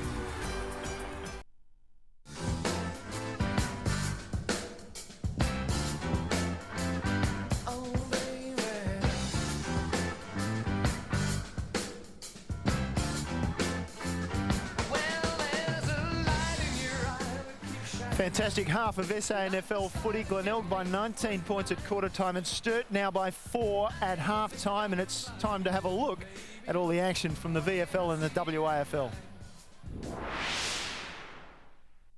With the season on the line for both teams, the stakes were high when Werribee travelled to Bellerive Oval to take on the Tassie Devils. Both teams struggled early for accuracy, the first goal of the game eventually coming at the 12-minute mark through Tassie's Luke Shackleton. Cameron Thurley and James Podsiadly were playing loose and making the most of opportunities, but it didn't always help. Well, the way they're going at the moment, you could give them a winning lottery ticket and they'd probably lose it on the way to collecting. The Devils taking a 3-goal lead into quarter time. After 41 minutes of play, Werribee finally kicked a goal through Michael Barlow. Although it wasn't a complete reversal in fortune. How does it bounce? The wrong side of the post and stays in. Podsiadly was still working hard in his new position as a backman, while up forward Lee Brown was starting to make his mark.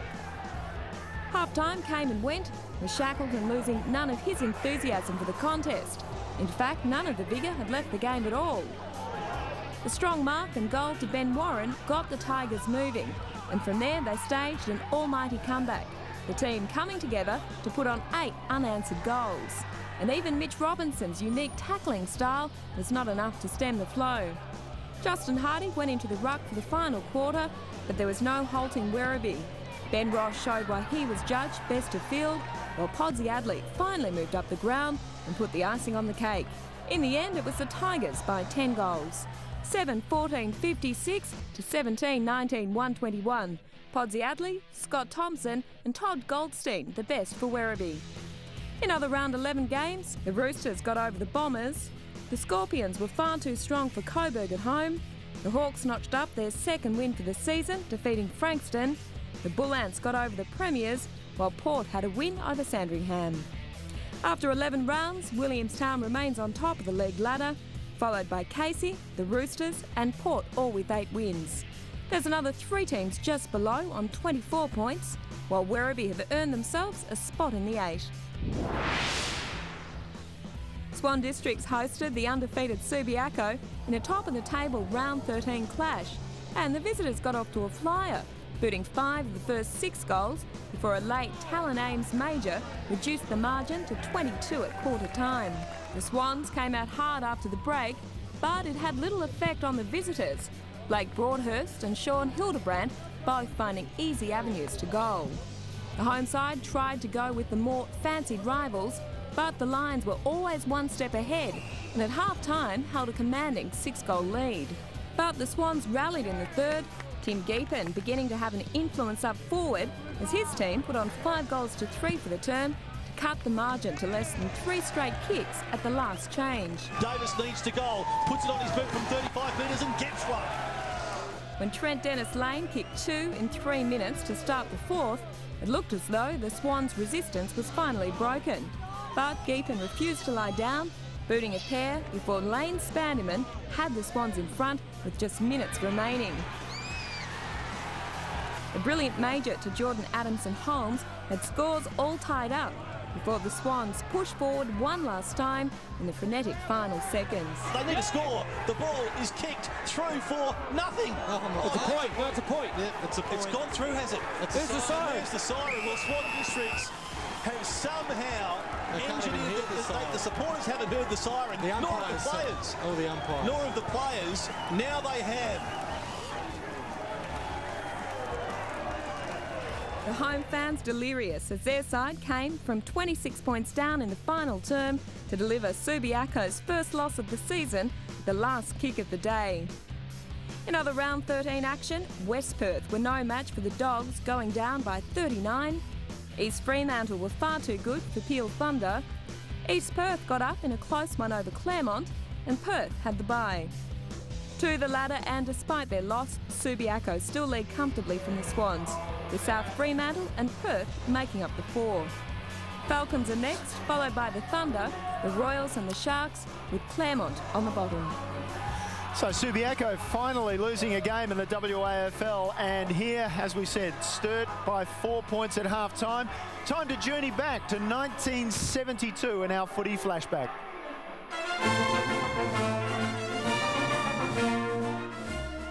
Hello, I'm Phil Cleary. Great to be with you as we celebrate 150 years of Australian football with another footy flashback.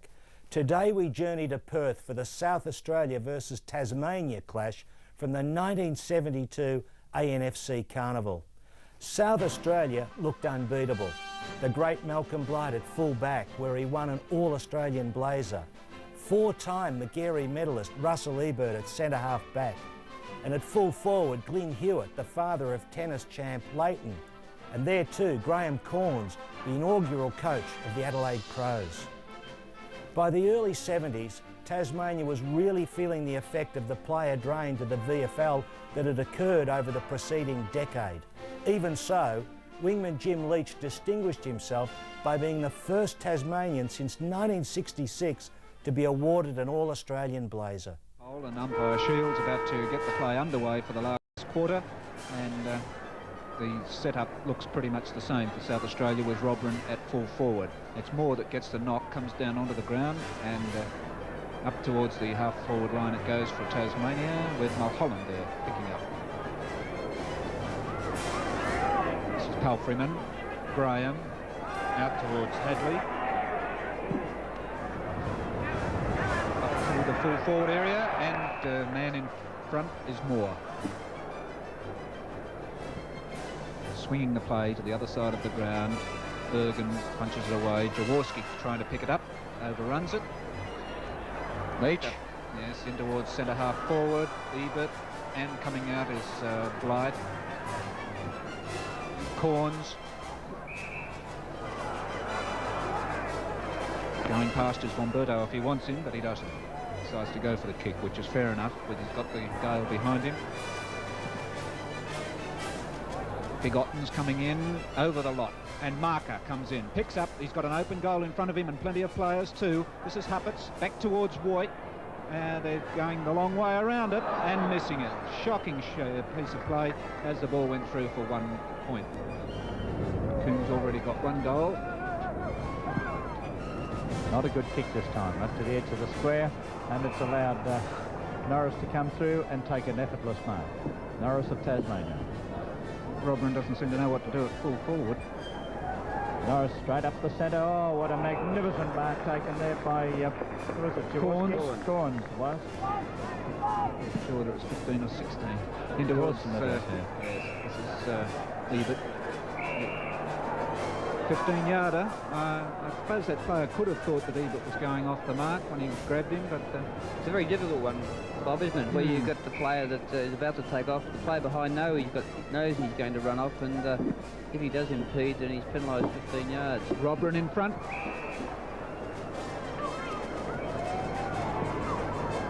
Looks a bit better. Robran it is to give them their 13th, South Australia. Talk about pressure, Don. I was talking to some of the Victorians after the game on Saturday, and they said it was due to playing the game for a change where the pressure wasn't really on. Huh? What, you're talking about the game on Saturday? Yes. Wasn't really on, was it, at 192 points the margin? Oh, look at that. That is Ebert. This is Gaby. Oh, there's a South Australian all lined up for it. Pope. Actually, he wasn't the one I thought was lined up for it. I thought it was Button, but Pope was able to chip in. Frost has been under a cloud, incidentally, for the last 3 or 4 days. Hasn't trained for 2 days due to injury. That what brought the rain. This is Sturt. Snapping for a goal. No. Voigt. Four. Chance by Barwick. Trying to mark. This is Bergen. Oh, he got out of that tackle pretty easily, and that one. And he might score a goal. Yes, that's another one. That's a goal to Bergen.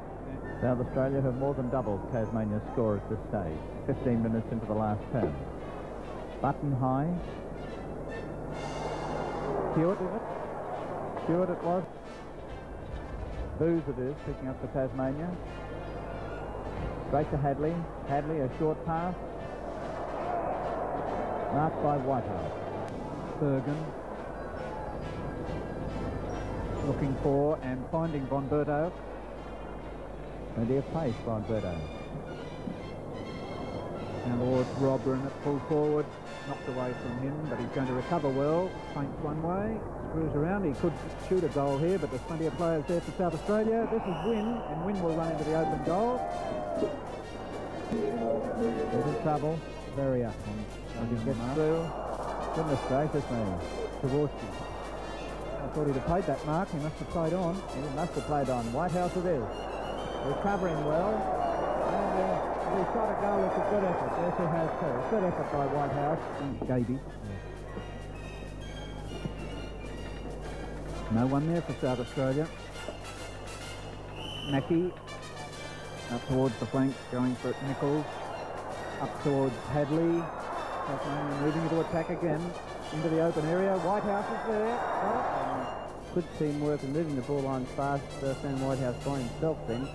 And he had little difficulty in marking it on the goal line, and I think he's just gone now.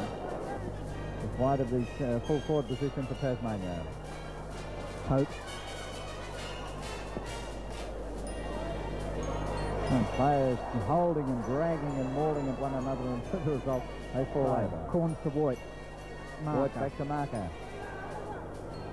Nice play by South Australia. Keep it into action. Sturt. He was going to punch, but there was no one there, so he decided to go for it, and that's a good piece of shepherding by Robin, allowed that one to get through. Yes, a good bit of play then by the South Australians. Up towards the left half forward flank. Frigg in front, couldn't quite hang on to it. Allowed Von Berto, he lost it, picked it up, recovered well. Oh, dodged an opponent. There's good play. Beautiful play by Von Berto. Gaby in the right centre wing. And kicked it into the man. That was Wynn who came right up over Von Berto. That's good play over to Bergen. Good play on to Bergen. Bergen sending it up, and nice mark taken by Hewitt. He's got 6 on the board now. 45 degrees and about 45 yards out from goal. Breeze in behind him. Missed it. He reads the play very well and makes position very well. Oh, a very poor pass. Allows Hewitt once again. He'll make sure of it this time. No mistake this time. Well, Hewitt again has been as we said, an excellent play on the forward line. On Berto to Marker. Marker centre half forward and a short pass on. And that's that man again. He's got 7. Let's see what he's right in front this time, hasn't he? Surely he can't possibly miss that one. A better one. That's a better one. Yes, that brings up his 8. South Australia by a massive 90 points. The player exodus north had taken its toll on Tassie. Sadly, they lost all 3 carnival matches by big margins and were struggling to remain competitive at interstate level. I'm Phil Cleary. See you next time for more halftime footy flashbacks.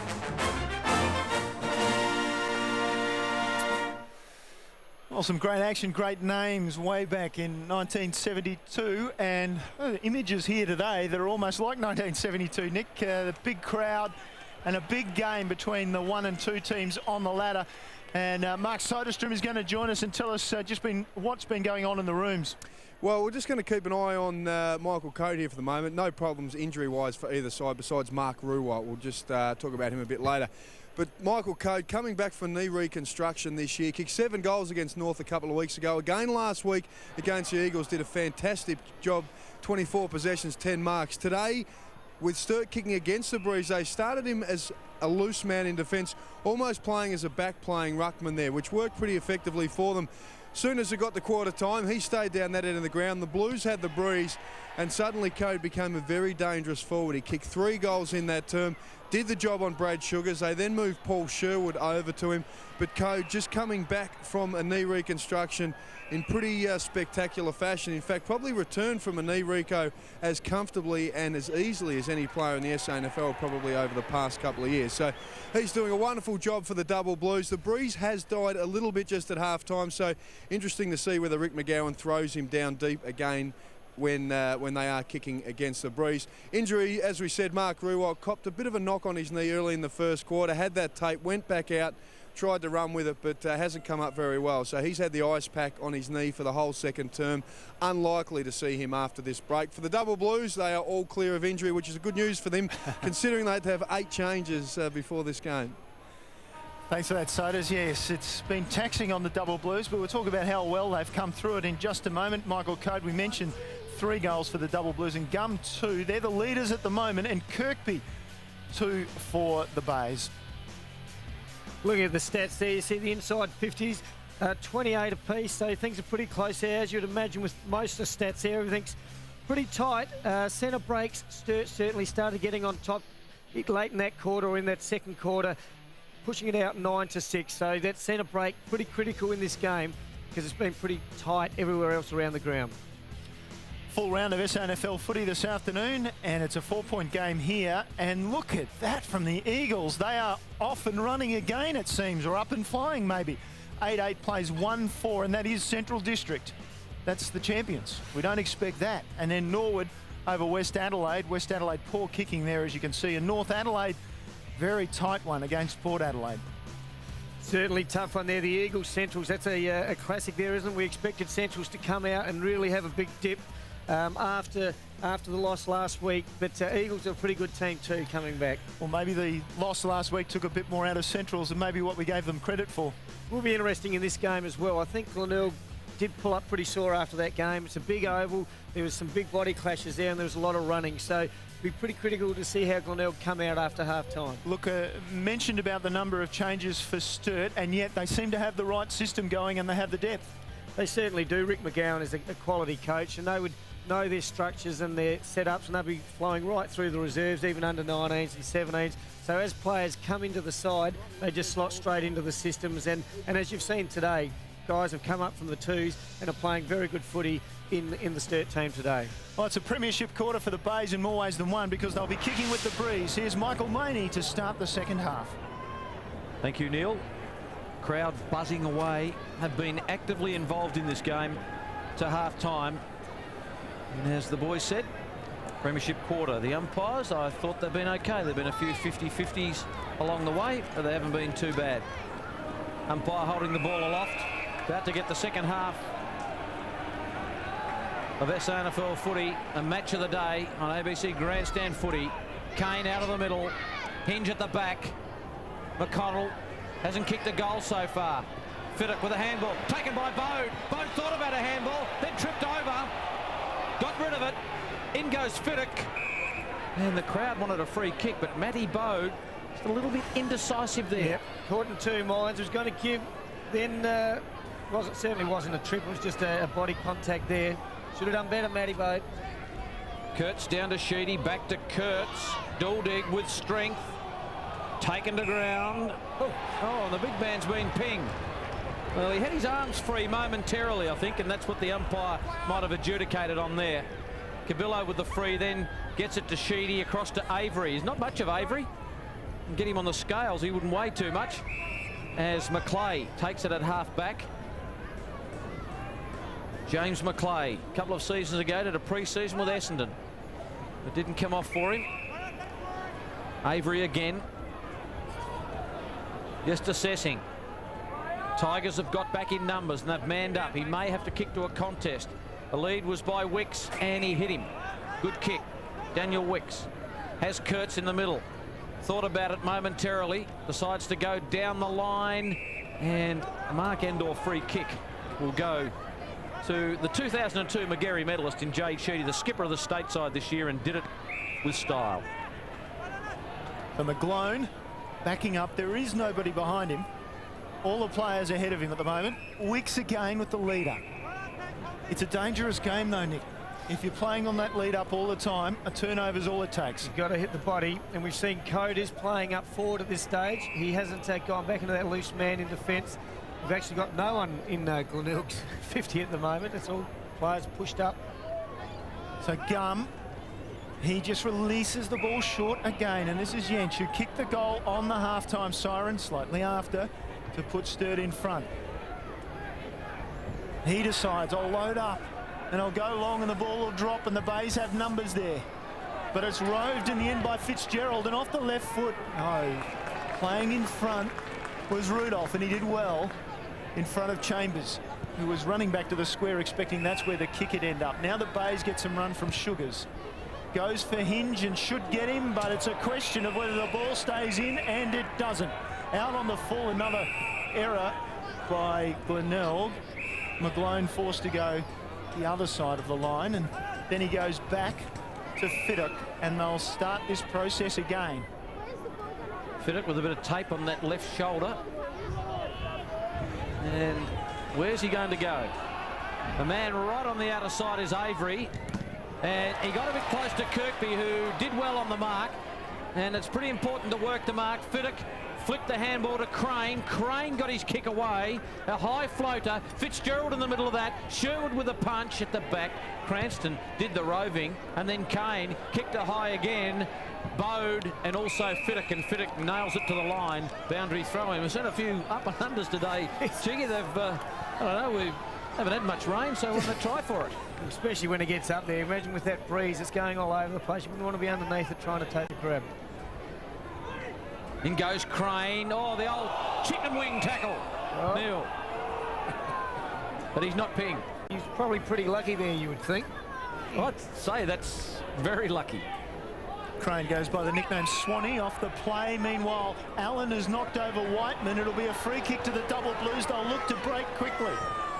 Whiteman for Perry, who takes the mark and plays on, and Sheedy flanks him, and then Perry puts down Backwell, and Sheedy's kick didn't find the mark. Fitzgerald follows up, and Wicks is there as well, and so's Rudolph. And Rudolph slaps it out. Interesting method of getting the ball over the boundary line.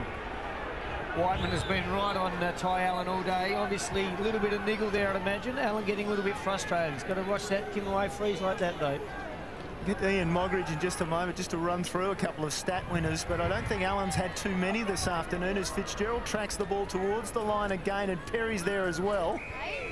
And Neil, that was something that Mark Micken addressed at quarter time to his players. Get around and help Ty Allen out, give him some support there, and it doesn't look like he's had too much support from his teammates at the moment. Ty Allen hasn't had a kick yet. He's had 6 handballs, though. Top ball getters to the double blues, 13 each to Sheedy and Gum, and 11 each to Brodie Martin and Whiteman. And for Glenelg, 13 to Panozzo, 12 to Backwell, and 11 to Tom Holmes. And Crane has been given a free kick, being held back in that contest close to the ball. I didn't miss it, and so they're known as Swanee, who had a chicken wing tackle before, and now we'll see how he flights this ball. And he kicks the goal. So Crane just puts Sturt a little further in front with his second goal of the afternoon. Double Blues fans starting to rejoice. Yeah, they've certainly come out working hard against it. We see Crane, yeah, Trevor Cranston just held onto the arm there. Pretty disappointed with it, as you can see. Crane's been dangerous, lining up for his second goal. Sturt are working hard around the packs at the moment. Glenelg have really got to lift the work rate, smash in and start winning it out of the centre square.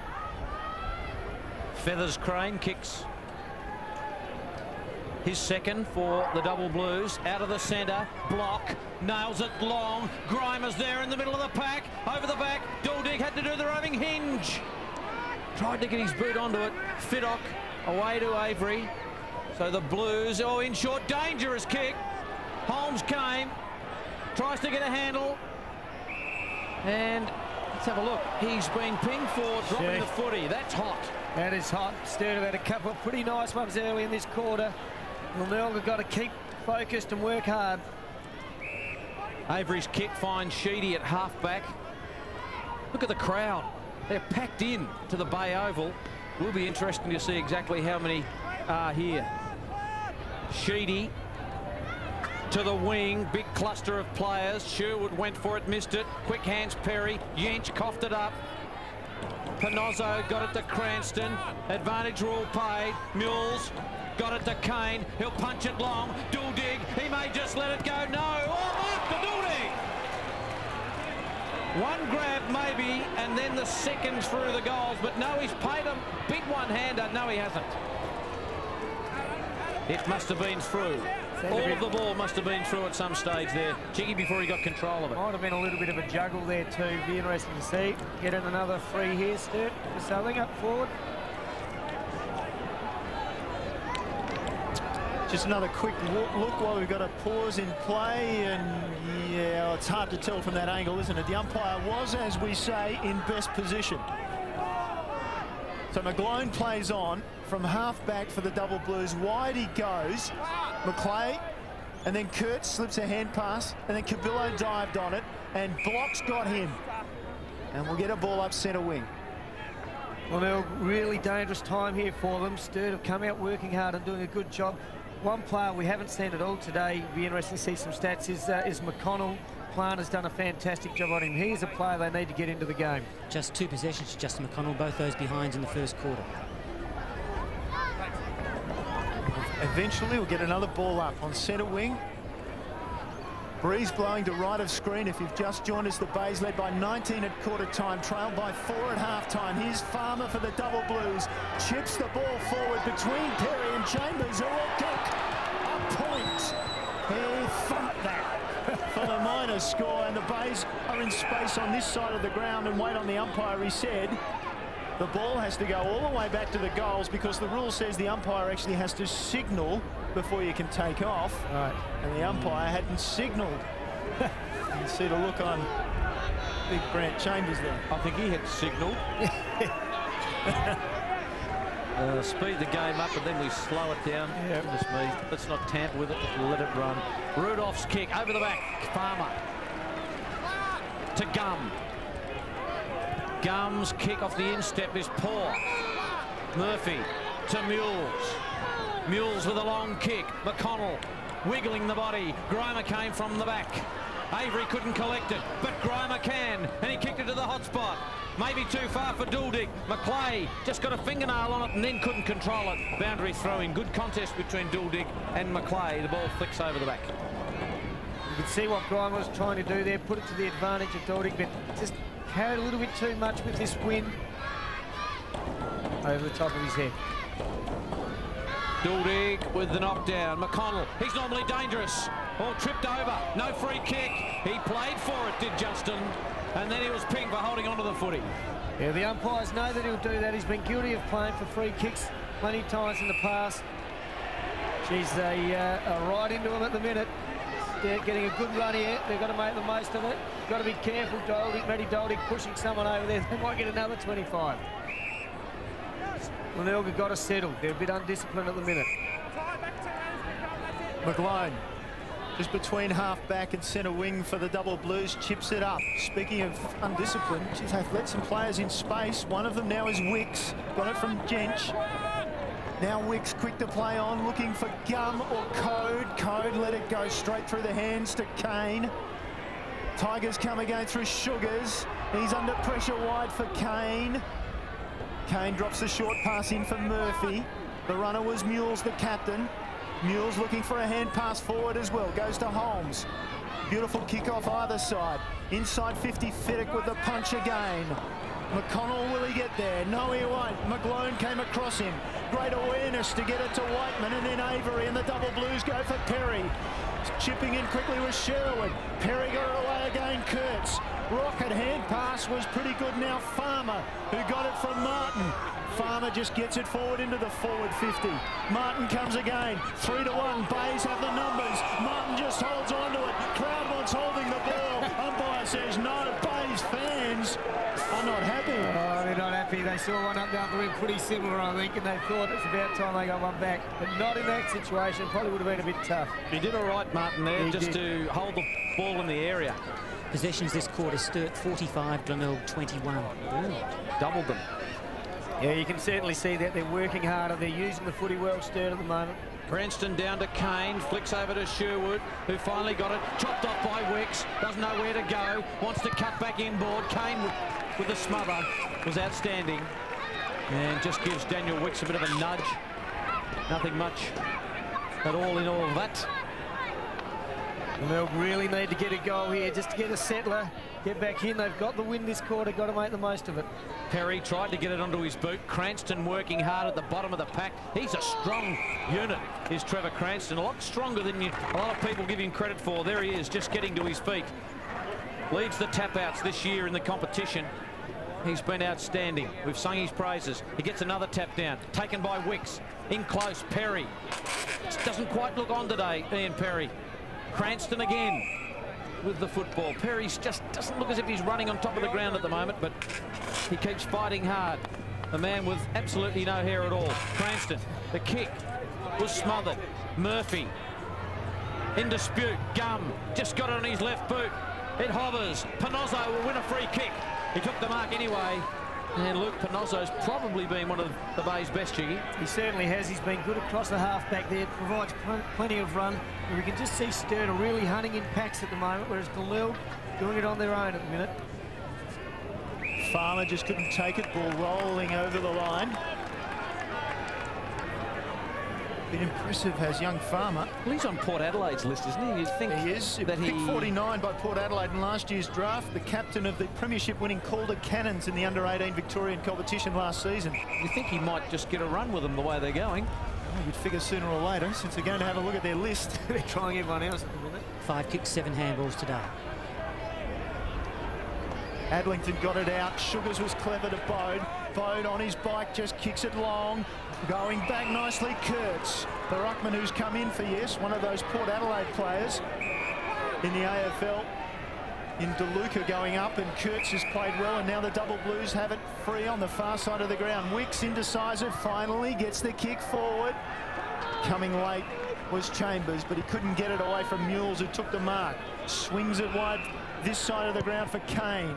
Kane puts it into space for the hard-working Kirkby, who can't get there and got the most cruel of bouncers. Here's that man. Kurtz again was clever. McGlone and Whiteman work it. Whiteman looks up and waits for Perry. Then he decides, no, I'll go to Inch. In fact, it was Martin who was cleaned up in a big way. He'll remember his debut, if for nothing else, on that. Well, he got straight up, though. He's got a bit of ticker, the young kid. Look. That is magnificent effort by Byron Murphy there. Is that the sort of thing Glenelg needed to turn things around? Fantastic example. Well, the ball thrown back into play, and again we go into this huddle of players just trying to get free. Surely Farmer gave that way. A free kick to Kane, no. Now Murphy working hard. Backwell gave it inside. Adlington dropped it in short for Doldig. From behind, Fiddick again. And Kurtz with a hand pass in Fiddick. And they're working hard, the Double Blues, but I tell you, there's a lot of Tigers around this ball. And they finally get the ball forward to Bode from Doldig. Bode, if he can gather it, has a shot for goal. Bode gathers, goes to his right side. It floats, it goes close, but it's not through for the minor score. Matty Bode there, good movement moving forward, just couldn't get the ball to bounce up and sit up right for him. Had to try to gather it under extreme pressure from Sturt. Defenders come behind him. Got around on the right, not good enough to finish off with a goal. 1 goal 3 to Matthew Bode, as Avery says, I'm going to roost this as long as I can, and he does kick it a long way too. Cranston with a knockdown to Backwell. He held to get out of there. He won't. The tackle was fierce. Taken by Crane, who got it from Farmer. Crane with a bounce. Kicks it long. Gum is going to fly along with Perry. In the middle of that was Sherwood. Over the back, Gum working close to the line. Mules desperate. A lot of players around the footy. Sugars takes his man to the line. That was Sharples. And there is another Bays player who's gone down, Byron Murphy. Mark, the problem with him? Yeah, in a little bit of trouble there. I think looks like it could be the left knee or the left ankle. So we'll just keep an eye on him and see what the medical staff get up to. Free kick will go here to the Blues for a push in the back. And it will be Tristan Gum. And they're getting the rub of the green at the moment, the Double Blues. But I tell you what, they're in first for the footy. And that's what matters. Freeze a 7-1 to Sturt this quarter, 14-12 for the game. Yeah, still pretty close. I wonder if the umpires look at it at half-time. Looks like they have to me. Why did I think you would say that? Tristan Gum to take it out to 15 points. It's swerving away for a behind. 10 points the lead to the Double Blues. They're kicking against the breeze, must be said, in this third term. And doing it pretty well at the moment. It's always going to be a hard kick for Gum there. He's kicked 2 for the day. Here we go, get a 25. Things may be turning. More than one Bay supporter, in other words, more than Chiggy, thought that that was pretty fair justice. Panozzo for Holmes. Centre square. Sherwood is on this side along with Rudolph. Sturt seems to have dried up the Bay's run too. Hand pass from Panozzo for Sugars. Now Sherwood is still ahead of Rudolph, but they've closed down the space pretty well, the Double Blues. Leading hard was Grimer, almost into our camera and the fence simultaneously. Neil Byron Murphy just here getting that left ankle looked at. Interesting to see when they whip the sock off, no taping on the ankle for no preventative taping there, so quite surprising not to see that. Almost he's getting that looked at. Well, it is nowadays, so he's getting that looked at. They're going to try and tape it up and just see. In fact, no, they've gone straight for the eyes, so that could be it for him, I think. Whiteman and Cabillo working hard, and eventually it's out of bounds in front of the Bay supporters, who are not impressed, to say the least, with that decision by the umpire. Well, there wasn't one. There wasn't one. Get lucky there, I think. Kurtz over the back of Doldick, directed the ball down, cleared away by Whiteman, and then wide for Crane. And Crane goes down the line with a ball that yips and floats and does all sorts of things but go where it was supposed to. And eventually, over the line again in that interchange area. Glenelg yet to kick a goal this quarter with this breeze. Talked about premiership quarters. Sturt have come out and set the place alight. In an arm wrestle, Kane, they could get one here. Backwell on a full burst, kicks out in front of Grimer. He's in good position, no free kick. He goes to ground, crowd want it. Here's McConnell, can he work some magic? He plays for the free kick again. They definitely are watching you, Justin. Yeah, they're giving him nothing at the moment. Probably a little stiff one, got one high, but he did sit on top of it once that wasn't free. He ducked his head and pulled back. Yench squeezed the kick out looking for Code. Code pushes off, fends off, and then runs out of bounds. Boundary throw in. And a bit of a... Here's a replay of that one. Once the first one wasn't given, it was always going to be hold the footy. Yeah. Cranston. Roved by McGlone. Pumps it inside 50. Perry wants to knock it to someone. It comes to Gum. Gum can't get the handle on it. Rudolph on hands and knees along with Sherwood. Sharple's there also. Martin was in there. McGlone fed it out the back as far as Cranston to Block. Block looks for Kirkby on a searching lead. He needs a bounce. He never got one a few moments ago on this side as Cabillo takes him to the line. It'll be a boundary throw in. This game, oh, it's up for grabs for sure. It's only a 10-point lead to Sturt, but the Bays are in it big time still. Well, I think they've got to go in. They've got to get a couple of goals here. They've got to go in at least level with Sturt to have a chance in the last quarter.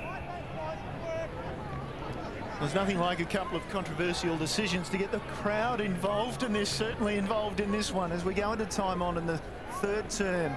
Perry doing the ruck work for the Double Blues. Nicely to Wicks, who went back straight away for Code.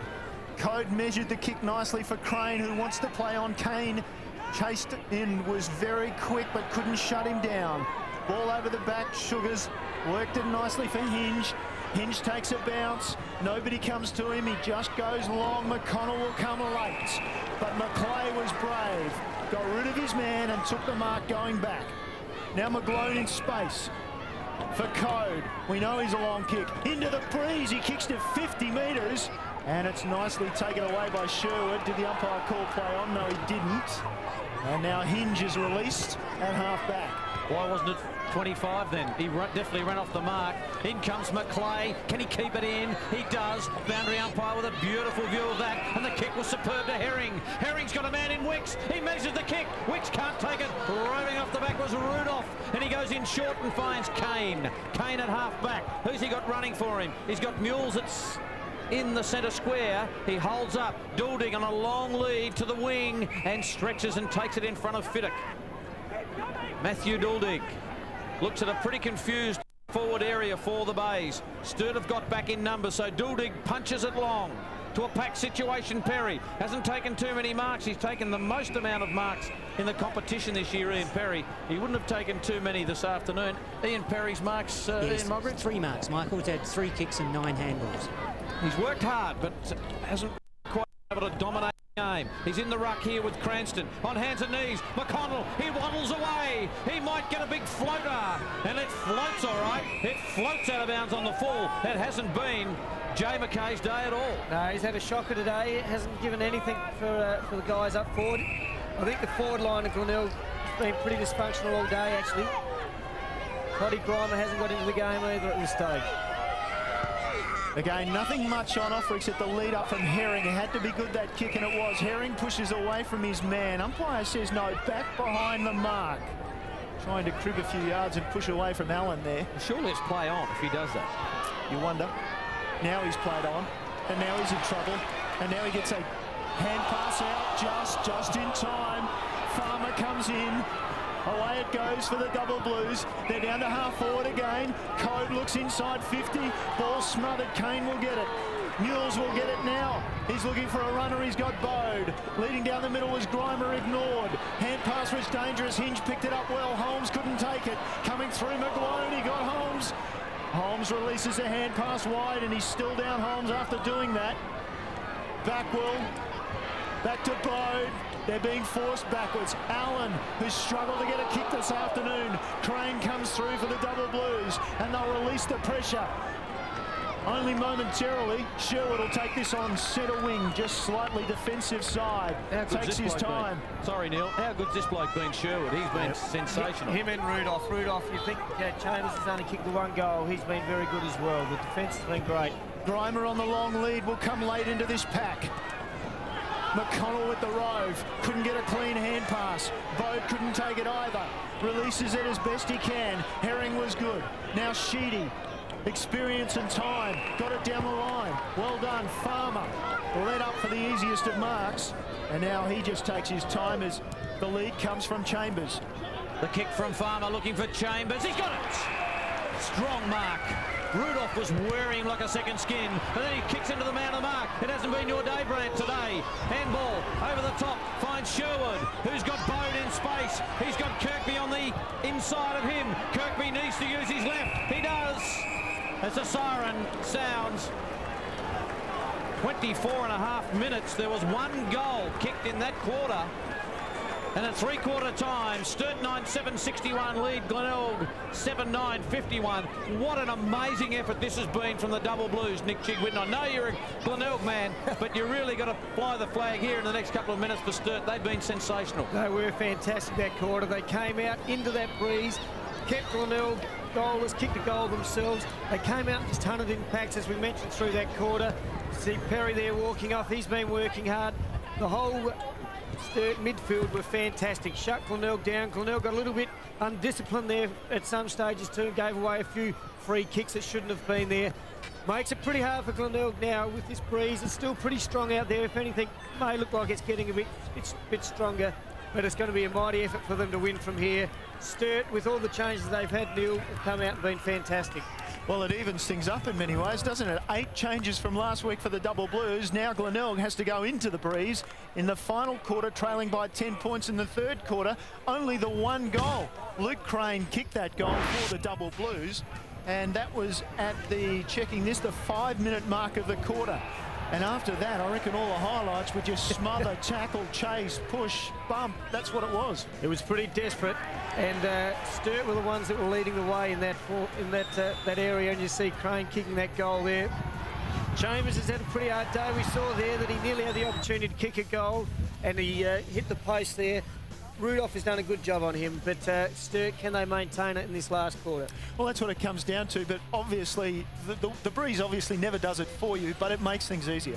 Certainly does, and I think Sturt's forward line is a better functioning forward line at the moment. We haven't seen much. Grimer has led hard, but hasn't taken any great marks. McConnell hasn't had a touch all day. We haven't had the other. Bode hasn't really done much since after quarter time. One injury in that quarter worth noting, Byron Murphy, a hard nut, in and under player. And we see there, just unfortunate, just the way he was tripping into that pack. And maybe it was Trevor Cranston he tripped over in the end, but he knew straight away he was in trouble. And as we see there, his day is over, judging by the fact he's iced up.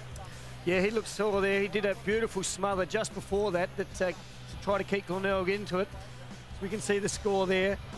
Three-quarter time, 9-7-61, the Double Blues, having trailed by 19 points at quarter time, led by 4 at halftime. And as we see there, just the one goal in that quarter, 1 goal, 2 played, 2 behinds from the Bay. So very low-scoring third quarter.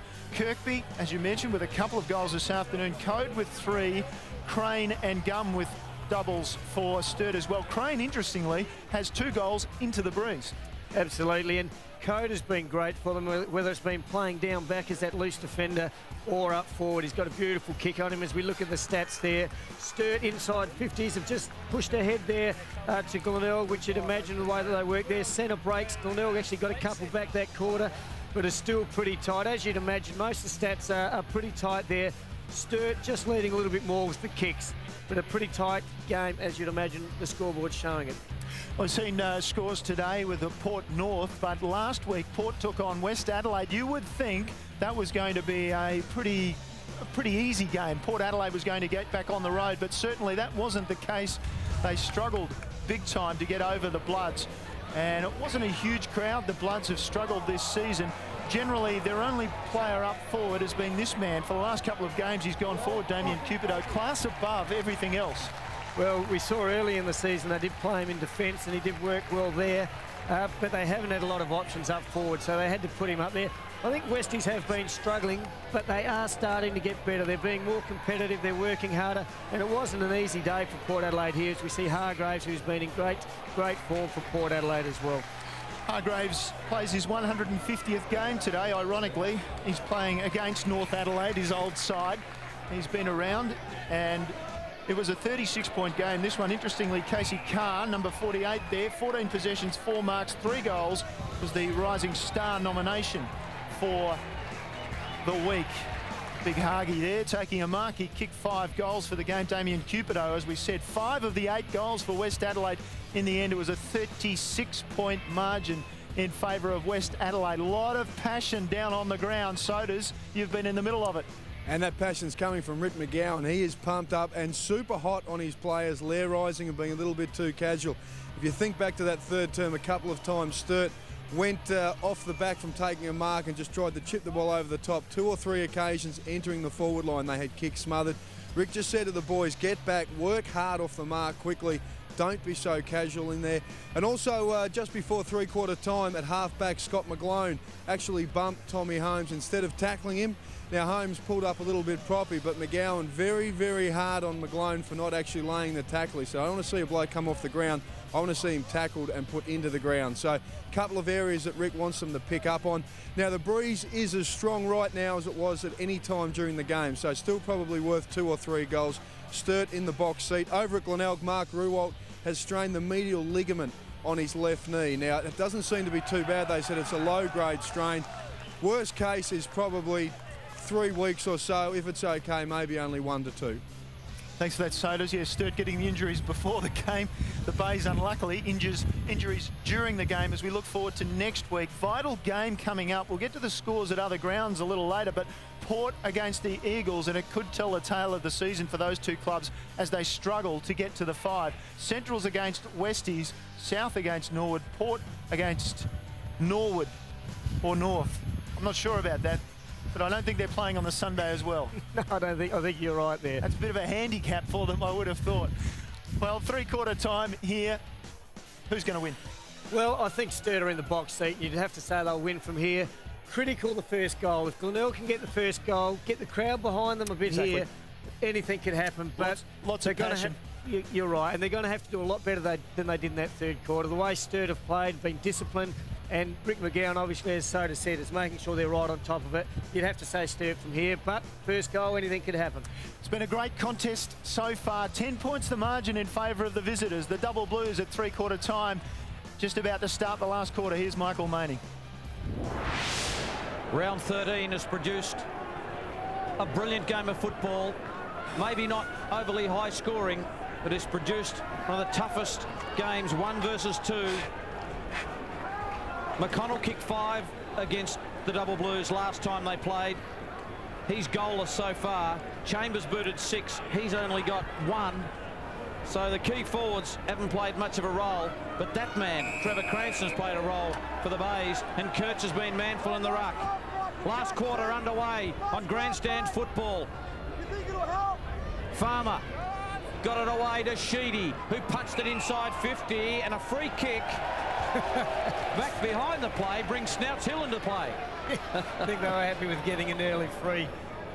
Sherwood with that free kick to Sugars, who wants to go short and find Backwell, and the kick is lace out to the champion rover, who played some footy for Carlton, a Liston Trophy winner, a Liston medal at least. Backwell gets around. Plenty of pace still for Brett Backwell, the wobbly old kick.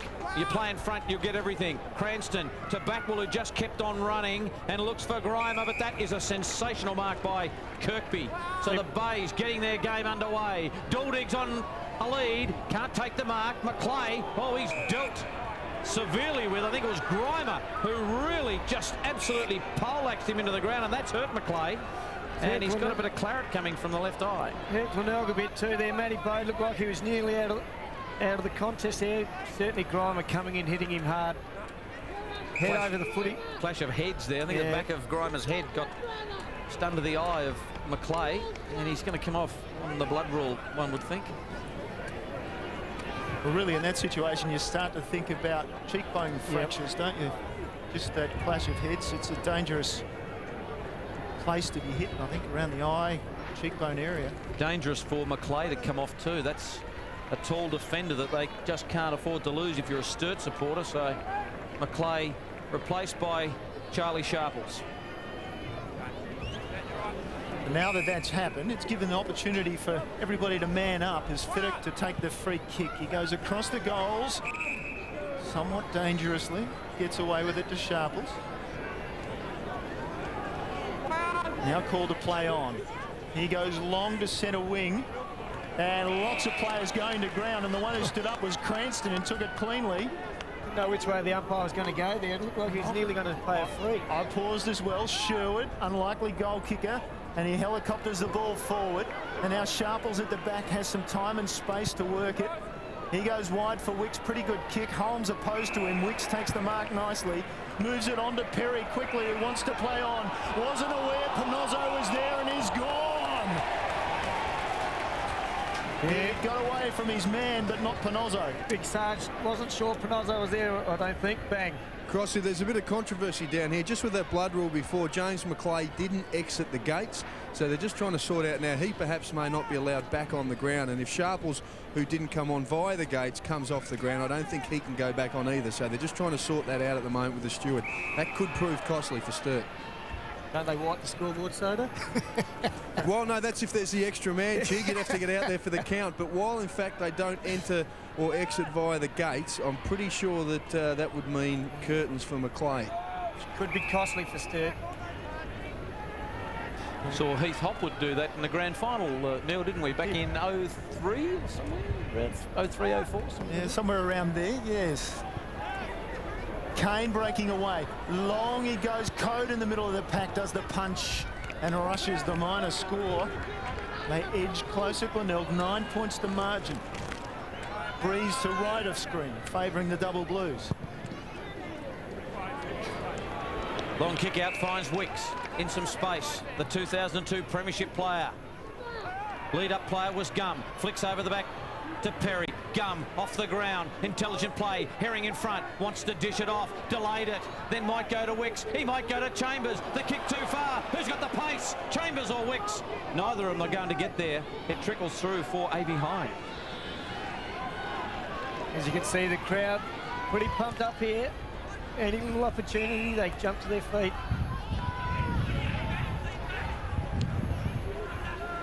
Bays, bring it back in. Kurtz, who has, I must say, done excellently in the ruck today for the Double Blues. That wasn't such a great choice. Avery made it look okay, Cabillo, and then the long kicking Co drills it to Gum. He's on 50. He's done this before. He can kick this distance with the breeze behind him.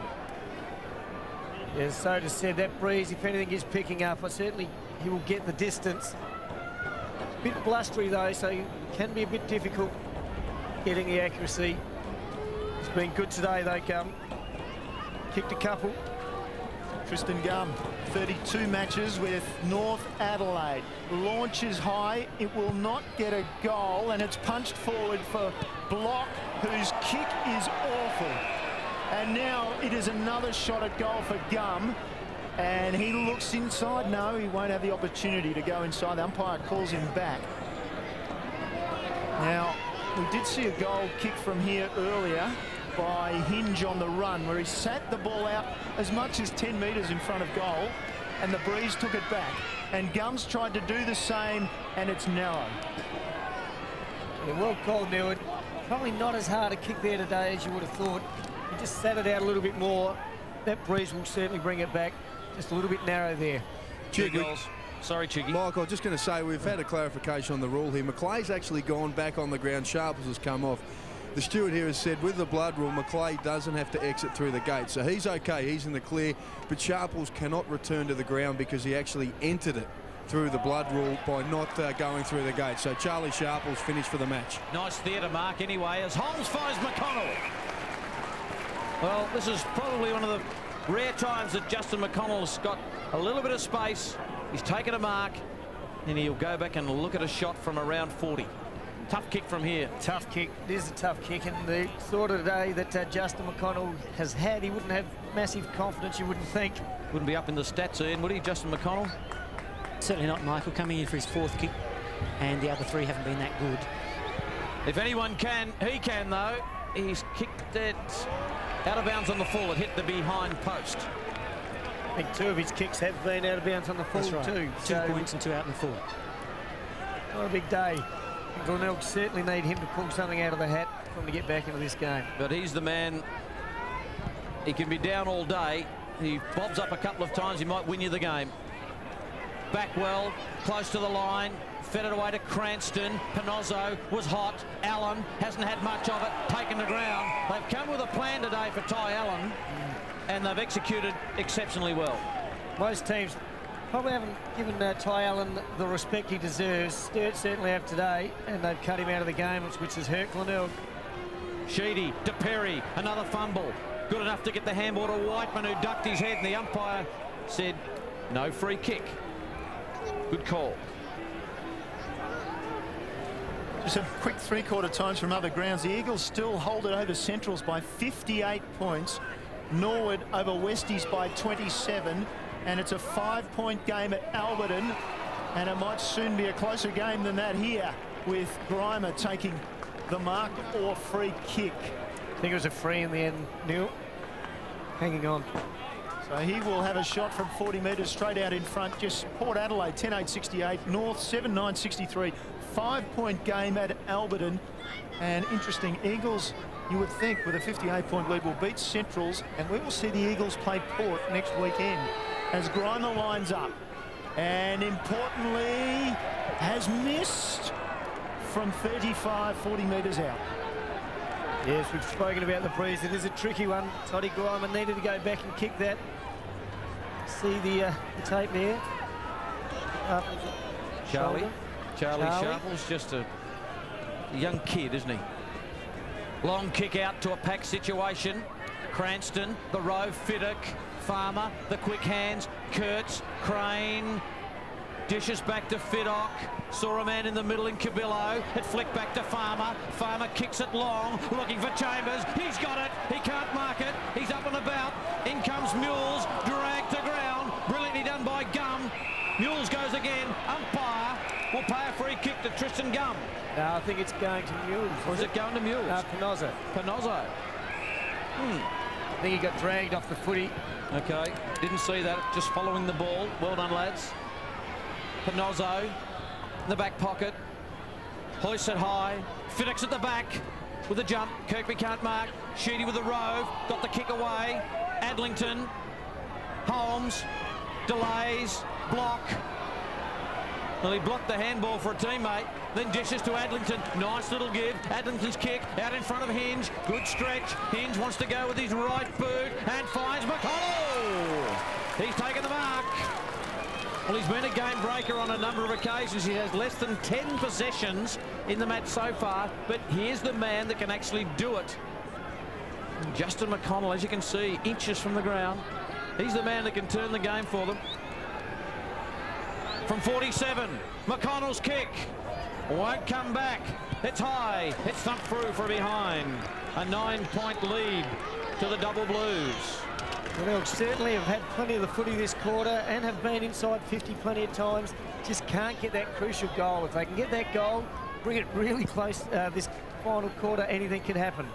Gee, it's been a grind since half-time. Between the two sides, they've only scored the 1 goal since half-time. Here's Code, wants the boundary line. He wanted it bad, and the umpire said that's okay. Sugars looks up and says, come on, umpire.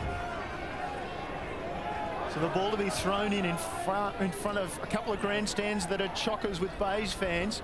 Bode slips the ball out. I thought that was thrown out in the end there by Cabillo. The Bays have it. Forward of the play running Allen. One of his few kicks for the day. Couple of bounces to centre half forward. He'll get a Shepherd and an opportunity to go over the top for Holmes. And Holmes kicks. A goal. Oh, the theatre. The goal umpire waited and waited. And then he moved goal side. And have a look at those iridescent flags waving. Have a look at the way the Bays were able to move that ball. As you mentioned, Ty Allen hasn't had a lot of it today. Ran with the footy, drew the player, got it over to Tommy Holmes. Beautifully skilled young player. Kicked his second goal, not an easy kick again. Sturt players coming at him into that teeth of the breeze there, but did it well.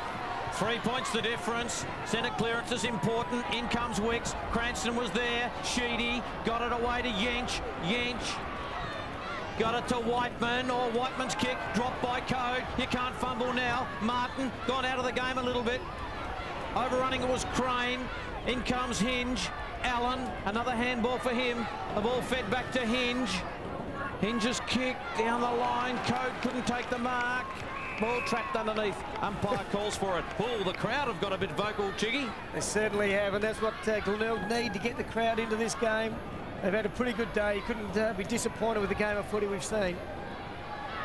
Definitely not as the umpire takes a tumble. Allen again, and the ball close to the line. Another boundary throw in. 3 points. Glenelg ruck combination of Cranston and Allen have had 23 handballs between them and no kicks. No kicks. Some would say a ruckman with no kicks, that's a good day out. Kurtz at the back, look for Cabillo. Holmes got one high. All of a sudden, the Bays starting to get a little bit of a run. He kicked that last go, Holmes. And he goes to the wing and finds Backwell. Backwell forced to pull up. Kurtz was on the mark. Backwell chips over the top for Sugars, who's been running and running from half-back all afternoon. Sturt get numbers behind the ball. Basically all bar Chambers now in front of the ball. Backwell takes his time. Chambers now moves up to guard Sherwood, who was just to the left there, and now Sturt have got the ball. Whiteman, and you wait for Sturt to charge forward. Whiteman, he takes his time. He'll have to kick it about 90 metres to hit Chambers, who now comes on the lead. He puts it up and says, I hope it'll get there. Chambers is blocked from going for it. And Cranston steps in and gives it to Panozzo, who bounces his way into the forward line again. Panozzo's kick is awful, and Doldig says it's good enough. That was a terrible kick. I think he just must have lobbed in his hands. It was going everywhere, the old helicopter, but Matty Doldig, a lovely grab. He's got straight fingers, Matty Doldig. I tell you what, he was a candidate for having broken fingers with that kick. for Doldig. Hasn't been a great afternoon. As Chiggy mentioned, tough kick. Doldig's narrow. No, he's not. No, he's not. The Bays are in front. Well, you called it there, Neil. It was going to be a very hard kick from Matty Doldig. Luke Penozza's been good. Tommy Holmes has come into it this quarter. This was a bit of a floater by Penozza, but a great grab. See, here he kicks it on the outside of his foot just to try to get that swing back in, and it actually worked that time. Very hard kick into that win. Centre clearance taken by Allen. Bays lead by 3 points. Here come the Tigers. High kick, ball thumped away by Maclay. Kane almost got dacked. Handball back to Doldig. Doldig put it on the boot, but he's thrown it up. And Doldig's kick went through for a goal, and the crowd are none too impressed with that. And the umpires either, because they'll pay at 25. Paid 25. You see, was that a throw he paid then? He did. Colin. On Kane. Yes.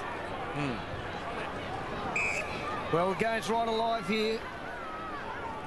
Critical game for both teams. Winner gets top spot outright.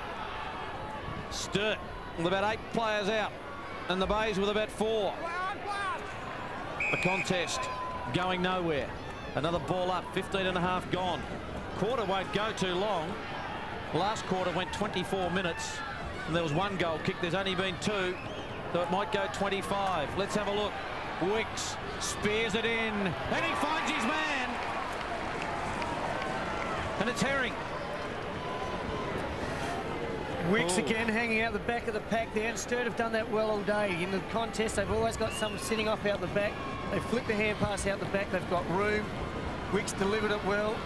A little bit too much room there, I would have thought, from the Glenelg back line. Brett Backwell will be putting some doubt into his mind as he stands there as Herring, the young man.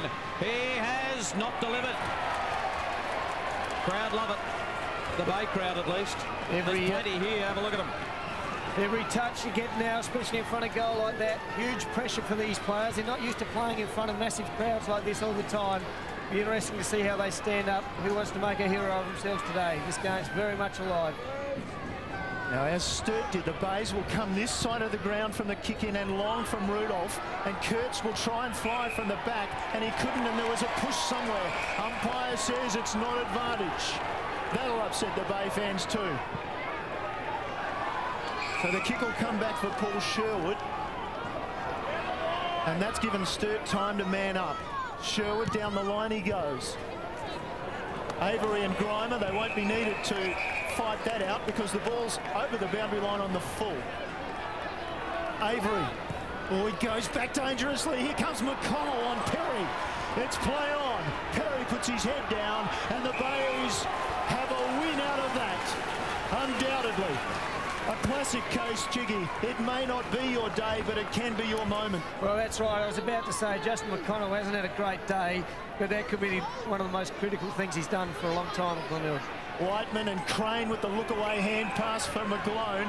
Then he was bowled over by Backwell. It'll go over to McGlone, I think, or maybe Whiteman for a free kick. Yeah, they've got to be careful. Can't be stupid. Little things like that can make a big difference today. So McGlone looking for a runner. Maclay's inside the centre square. That's where he goes. Beautiful kick. Maclay can play on. Maclay looks up and says, I'll just belt it. Somebody take a grab. At the front was Gum. Didn't know he had it. Ball comes to ground. Bays work it pretty well through the hands. They're looking to go to the far side of the ground. Penozza has Kane on, and that's who he goes to. And Kane takes a nice chest mark and then decides to play on as well. Inside was Allen. Will he kick? No, he won't. He will drop the ball, and the umpire will give. Wait on the umpire. He will give a bounce. Interesting. Lucky there. Again, Glenelg just overdoing that hand pass, looking for that one too many. Critical time in this game. 2 points the difference.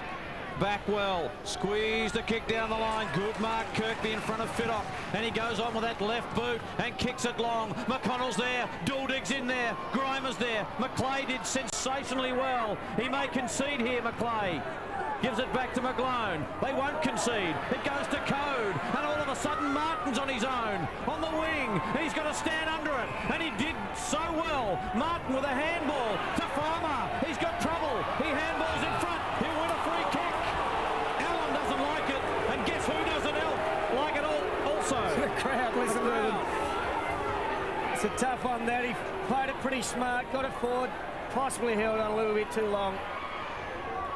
Farmer, who got it away to Martin, then to McGlone. Chambers has taken it. Oh, how crucial is this? Brant Chambers. 1 goal, 1. And Rudolph just got under the footy, and Chambers looks around, and there's a worried look.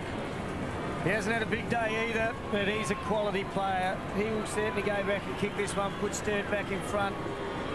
This is what they pay big forwards the dollars for, Michael. Herring missed at the 16-minute mark, at the 20-minute mark. Chambers. He's missed. It is a 1-point ball game. 1-point ball game. Oh, God. Did I hear anybody say elimination final 2007? I think I called a win to someone else, or a draw or something. As you said, Michael, it's not going to be a long quarter. There hasn't been a lot of scoring. Again, the Bays come this side. Kurtz, ball knocked away by Cranston. Farmer took it, play on still. Crane had it briefly. So did Sheedy, released a hand pass. Wait on the umpire. Every decision important now. And we'll get a ball up just on the attacking 50 for the Double Blues. Kurtz goes up, just lays it down for Sheedy. Loose kick, Panozzo going back, won't get there. Rudolph did well, Whiteman and Chambers chase it. Whiteman Sheppers keeps it in, did Chambers. Rudolph followed up and said, I'm going to the boundary line. And the umpire said, throw it in, that's okay. You're a very brave umpire with this crowd at the moment, Neil, to call that, but certainly that was his objective. There's no doubt about that. Been fantastic, Sammy Rudolph, all day. Top ball getters on the ground, Panozzo and Kane 23 for the Bays, and Jade Sheedy 22 for Sturt. Thanks, Ian. His beloved Double Blues have made him proud today as the ball is locked underneath again. 66 plays 65. What a game of football. It's had everything apart from high scores. Quick kick out of there. Didn't go even 3 metres. And we have another ball up. Sturt, very dangerous spot though here, right inside their 50, dead in front. Just need one to pop out. Glenelg need to be on every player. Maybe about 4 minutes to go. Sherwood hacked it out of the congestion. Kane in front. No free kick. Got the arms free. Got it to Holmes. Holmes spreads the kick. Looking for Kirkby. Fiddock with him. Takes him to the line. It's out of bounds. It'll be thrown back in on the wing on the outer side. 22 minutes gone in the final term. Sensational game. The ruck contest. Code to Wicks. He's caught. Another ball up. Well, it's just going to be a real struggle now, isn't it? Every contest that we're just diving in at. Double Blues with a third man up. Hinge sharks it. Kicks it forward for Glenelg. They've got some numbers forward of the play too. Kane is very quick. He won't get there. Doldig will. Tried to share it with Kane. Last year's best and fairest for Glenelg. It's play on. The umpire lets it go. And you fancy they put away the whistle for the afternoon.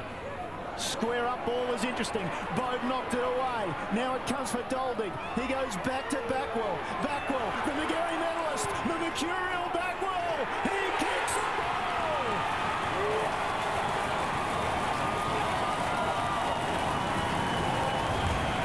Well, Brett Backwell, probably not a renowned goal kicker for him on baller. Backed himself in here. Wicks came in. Matty Bode put his head over the footy. Matty Doldig also was going to have a dip. Backwell took him on, ran around 3 or 4 steps. Beautiful kick into the wind. And as that got the crowd fired up here as they start up the Tigers chant. Can't be a lot of time left. But still enough time for Sturt to get back here. This centre bounce is critical. The break from here, Michael. Must be only a couple of minutes to go. Centre clearance important. And Cranston gets it for the Bays and punts it long. Grimer flew too early, nowhere near the ball. McGlone, is there time for Sturt? Away to Whiteman. Whiteman's got to kick it long, and a long lead is Gum. His desperate lunge. is not fruitful, and it goes out of bounds. 24 minutes gone in the final quarter. 3 goals kicked, all to Glenelg in the last term. The third quarter just went 24.5 minutes. So how much for 2 extra goals do we get? Got to be careful sitting on the footy there. There's been an injury as well, I suppose, so that may create a bit more time. Yeah, the Macleay blood rule. Cranston down.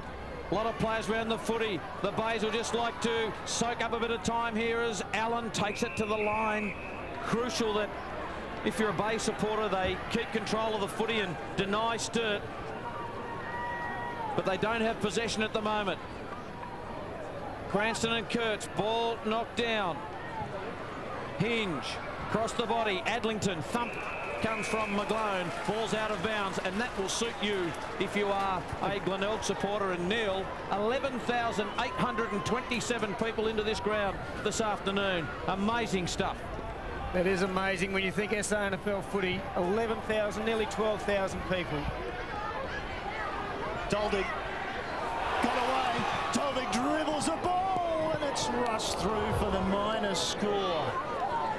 He's come alive a bit, Matty Doldig. We're talking about how the forward line wasn't functioning that well. He certainly helped lift it this last quarter. Here's another opportunity for Sturt. Farmer, you'd think he's got to kick it long. He's got a man in space in Gum. Gum's got to go to Chambers. He puts it out in front of him and he's got it. No, he hasn't. He dropped it. That's what pressure will do. Can he recover? He does. Gets the ball on the boot. But guess who? McConnell's there. If the siren goes, I'll never hear it. McConnell in the back pocket. Oh, the Chambers miss. That's bread and butter for Brad Chambers, isn't it? He would never. He'd kick 9 out of 10 those. He would mark, go around and kick the goal. Hasn't had a great day. Sammy Rudolph has certainly put a lot of pressure on him, done well. Sugars keeps it wide. Big pack fly. No one can take possession. Caught underneath. You'd think the Bays are home from here. They lead by 8 points, and we're 26 minutes into the final term as Whiteman collects himself, dusts himself off and runs back to his position. Bays, there it is. Bays take top position. They have won 10 in a row. And it was a tight, and it was a tough, and it was a grinding second half. But the Bays, into the breeze, have come from behind and staged a miraculous win, really, by 8 points. It's 10-13-73 Glenelg. Sturt 9-11-65. Yeah, as you said it, it was a fantastic game of footy. Nearly 12,000 people here, and they've experienced what would be one of the best SANFL games we've had for a long time. Great atmosphere, and 2 teams really going at it pretty hard. As you can see, the Glenelg boys, I thought 3/4 time they'd certainly run their race. Sturt had been fantastic all day, especially in that third quarter where they came out and outscored Glenelg 1-0 in that third, and then Glenelg have come and done it again. We see Brett Backwell there. He's the man who took him on late in that quarter to dodge around 3 or 4 people and slot a goal. Toddy Grimer and McConnell didn't have great days, but McConnell just did a couple little things in the end.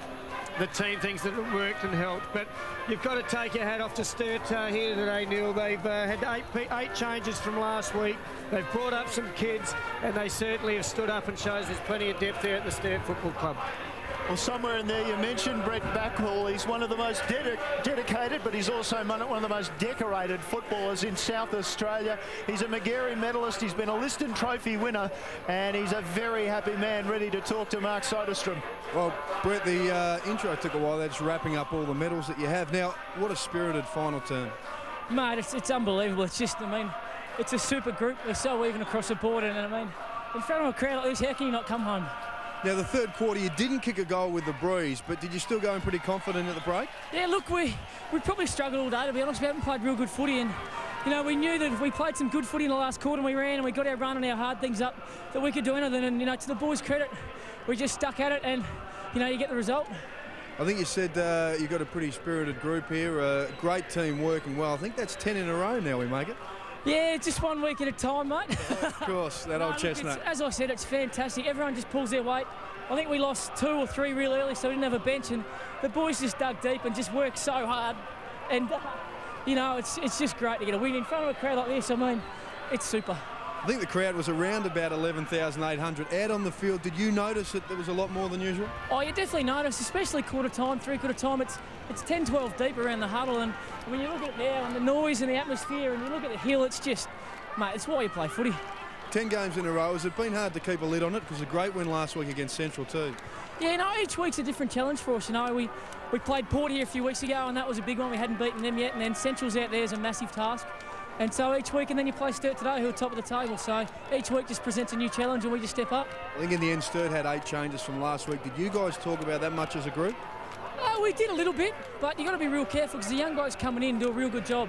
You know, we've got a couple of young blokes. Adam Fisher pulled out today, and Paul Allington comes back in and stands up and does his job. So those guys get their chance, and Sturt 2s are really good, so they're on top. So we knew they were going to have a crack and play well, and, you know, to the boys' credit, we stepped up that last quarter and we get away with a win. Just a personal note too, you just happened to nail that sealer right at the right time. Yeah, I think it's the first kick I kicked straight all day, so it was a nice one to get. But, you know, the boys, Dales and Buddy, do a super lot of work down there to pressure, and I just got on the end of it, so pretty lucky. Well, Mouse, have let the crowd on. I'll let you go before you get mobbed. Well done. Thanks, mate. There's the celebrations from Ty Allen, who again didn't have a big afternoon, but as Brett Backwell mentioned there, they are very even across the board, the Bays. Certainly are. If you look at all the leading stats of individuals, there's Glenelg have got one person ranked number 16, I think, in Byron Murphy, but no one in the leading marks, no one in the leading kicks, only a couple in the handballs. So shows they're a very even balanced team. The guys, there's Brett Backwell signing a few autographs, signing jumpers. They kick out footies to the young kids after the game. So trying to make it a real family day down here, and I think everyone would have got their money's worth today. They will not have enough footies for the number of youngsters here today. I can tell you that for sure. The bandwagon from the Bay is full. They are really expecting something special this season. Well, yeah, obviously it's good that the boys are back playing good football, but you've got to take where we're at, I suppose, at the moment. Sturt did have a lot of players out and a lot of key players that have got to come back into that team. Sturt, I still believe, are going to be the team to beat when they get their full list on the park and playing good footy. They've got depth, they've got great structures, they've got a very good coach. Glenelg have been fantastic and got a very good coach as well. I think these two teams are the teams to beat at the moment. As you see, the supporters and Mark Micken, a very, very good coach, Mark Micken, leaving the field. They'd be delighted with that performance this afternoon because, look, as I said, I think at three-quarter time, it evens things up. The Double Blues had some injuries, yes, coming into this game, but they led at three-quarter time and the Bays had to kick into the breeze. Had to kick into the win, and I think that's what makes this such a good win for the Glenelg Football Club. They were certainly behind the 8 ball, hadn't played brilliant footy all day. It was just a tough, hard contest. Had to do something special to come back and win that, and they certainly did with a couple of special performances.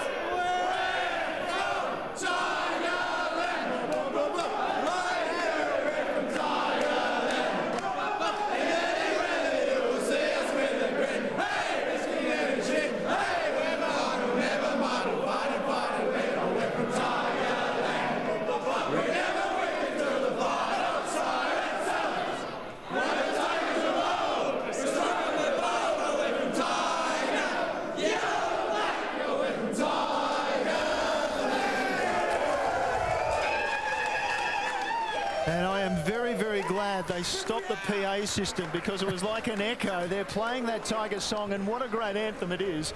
But really, the players enjoyed that, didn't they? They certainly did. They sung with a bit of passion, there's no doubt about that. You know, 2 big weeks for the Glenelg Footy Club. Central's at Elizabeth last week was a big win. As I said, the boys pulled up pretty sore from that, so it's going to be interesting how they came out today against, you know, the top team in the competition. Well, it's the second time this season they've faced that, playing Centrals and playing Sturt, and it's the second time this season they've managed consecutive wins over those top clubs. Yeah, the good thing about the team at the moment is I think they really have got a good belief in themselves. Glenelg teams in the past would have probably lost that game by 5 or 6 goals or more. The guys came out and knew that they had a dip. Brett Backwell close to best on ground this afternoon. Be interesting, especially since he is somewhat of an umpire's favourite, you'd say, down the years as a McGarry medalist and a Liston Trophy winner.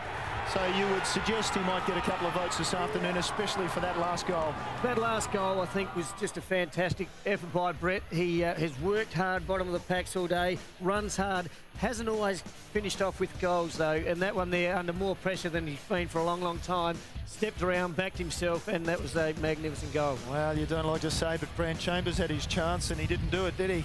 Well, overall, what do you make of the afternoon? Because it was tight and it was tough in the second half, but early on, it was a lot easier scoring, and certainly there was more opportunity to go long with the breeze.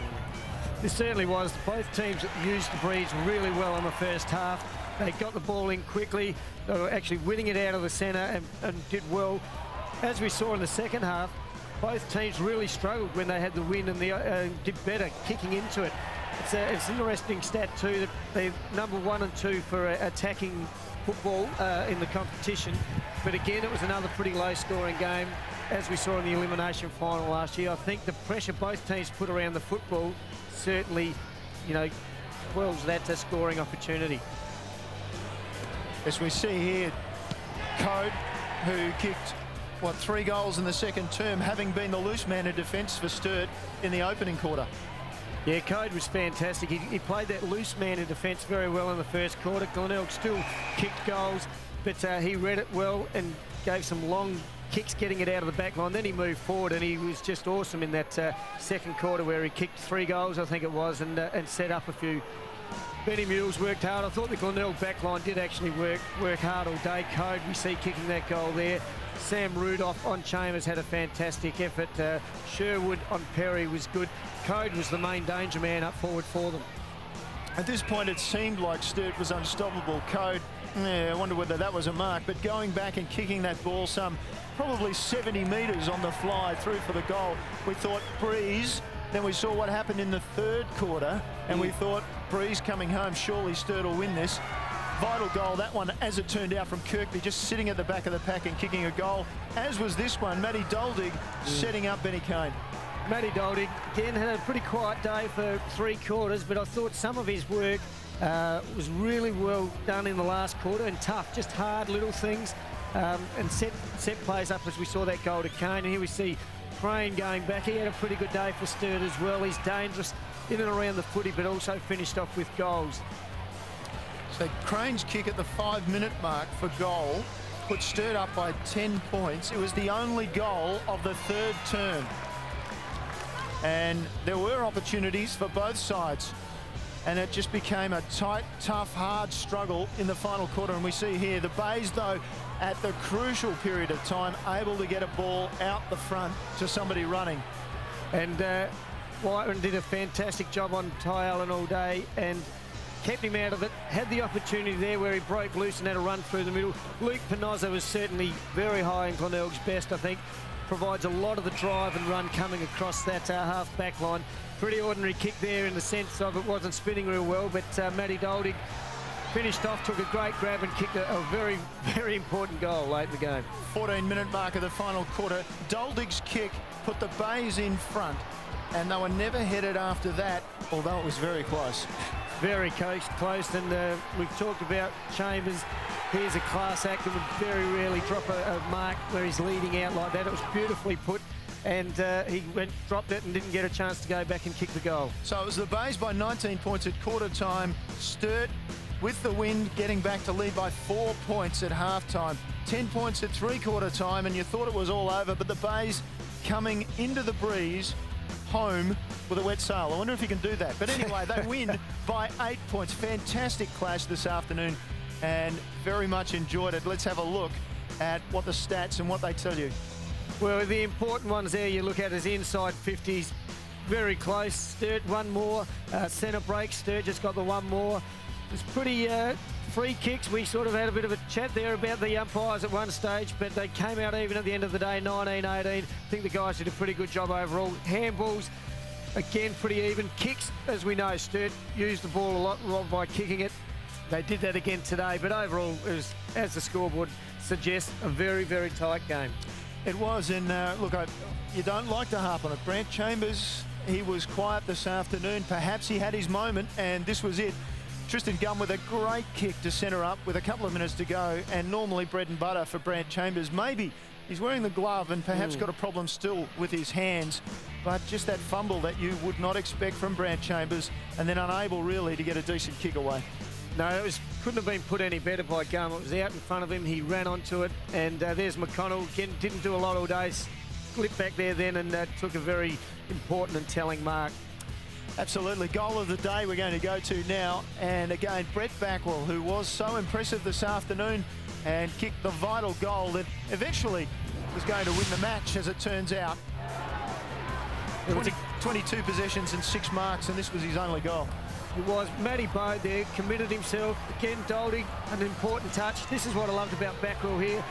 Tight game, late in the game. He backed himself in. He could have tried to lay it off to someone, but he backed himself in. Someone had to take the game by the horns and go for it, and he certainly did that. And he absolutely finished off with a lovely goal. And he was pretty happy with it in the end too, and Matty Bode was next to him, I think, as well. That's great to see. Again, we'll just point out as we look at those scores, 8 points, the final margin, 11,827 patrons came to this ground for SANFL footy. It's probably the biggest crowd in around about 10 years that we've seen at SANFL for a minor round game. And it was 73 plays 65. Holmes and Kirkby, the multiple goal kickers for the Tigers. Code, Crane and Gum, multiple goal kickers for the Double Blues. And for all the fact that we've said Brant Chambers fumbled the ball, he also did get our mark of the day. Yeah, he's a quality play, Chambers, as we've said here. Just used his body well there. He's a very strong man, and he just, Sammy Rudolph right with him all day. Just edged him out a little bit, but strong enough to take a bit of a diving mark. Not a high, spectacular one, but certainly a strong mark. You mentioned Sam Rudolph there. He did an excellent job on Chambers all day. He's had that match-up often. That was one of the few times where Chambers had an opportunity to use body, but most of the time Rudolph for pace and surprisingly for strength is able to go with Brant Chambers. He certainly is. He's a bit of a underrated footballer, I think, Sam Rudolph. He gets the top forward every week and very rarely gets beaten, and there's no better forward than Brant Chambers. It's a great story. He went to Emmanuel College where he was taught by Mark Micken, played some footy in Victoria, played some footy in Queensland, and then finally he's come back to the Bay, and who should be his coach but Mark Micken? He has. He's been here for a couple of years now and has certainly been one of Glenelg's best recruits for a long time, and just consistently week in, week out does a great job. And today was probably one of his best. While we're talking about recruits, I mean, Backwell's been recruited from West Adelaide via Carlton, via Mount Gravatt in Brisbane, but Benny Kane, important for him to come back to the club, having played 20-odd games with Hawthorn. He was. He came over from Hawthorn, and he's, again, one of those players that is not real flashy, but certainly just does the job week in, week out, and uses the footy pretty well. And he's got a younger brother here as well playing twos football that is a very good player. And where do the Bays go from here? They've taken all before them. They've won 10 in a row. You're on the board trying to settle everybody down. Where do you go from here? Mouse said it, the old cliche, week in, week out. No, not up here. That's when you're in front of the cameras as a board member. But up here, no, where do they go? I mean, how much can they improve? I think they have to improve a lot yet, because Sturt will get better with the players coming back in. Centrals come into the finals, will certainly be a hard team. And then we see the Eagles look like they were doing very well again today. So the important thing is they just improve week in, week out, and start. I think we've got to get the forward line working a little bit better as well. So it's sort of a little bit dysfunctional early. There's a lot of areas Glenelg can improve, but the one thing that you know you'll get week in, week out with them now is a committed effort, and they make it a very competitive game, and that's all you can really ask. Well, they haven't made a grand final since '92. They had missed out on the finals till last season from 1999. So you just wonder, is this the year? Well, they're certainly in good nick. There's no doubt about that. Mark Micken must be very happy, and he's with Sodas. Well, Mark, you've had the boys just behind closed doors for a minute. What was the message behind that? Oh, I just wanted to talk to them about, those middle two quarters. We got to start. I thought we got off to a reasonable start without putting it on the scoreboard. And then our second and third quarters, I thought we just dropped right away with our intensity and our ball use and our discipline. And to Sturt's credit, they just beat us fair and square in those two quarters. It was a wonderful effort by them, and I thought that in the end it was fantastic character by our guys to come back into a breeze and get across the line. But you know, we'll take a lot out of that game. I mean, we already had huge respect for Sturt, but that's just gone up another cog. Fantastic effort by them, and you know, our blokes will learn a lot from that as well. Mark, as you said, the boys looked a little bit flat for those quarters. How much did that win against Central last week take out of you? Well, I don't believe that's anything to do with it, because we came back so well in the last quarter. You know, we had a lot left in the last quarter to run the ball into the breeze like we did, and I thought we just fell away with the way we play. I thought we started to make up a way of playing in the middle 2 quarters, and we don't play like that. And we got it back in the last quarter, and that was what I praised the players for. They're actually able to find it again. In that final term, I think you guys kicked 3 goals against the breeze. Sturt didn't kick a goal. What got it back for you, did you feel?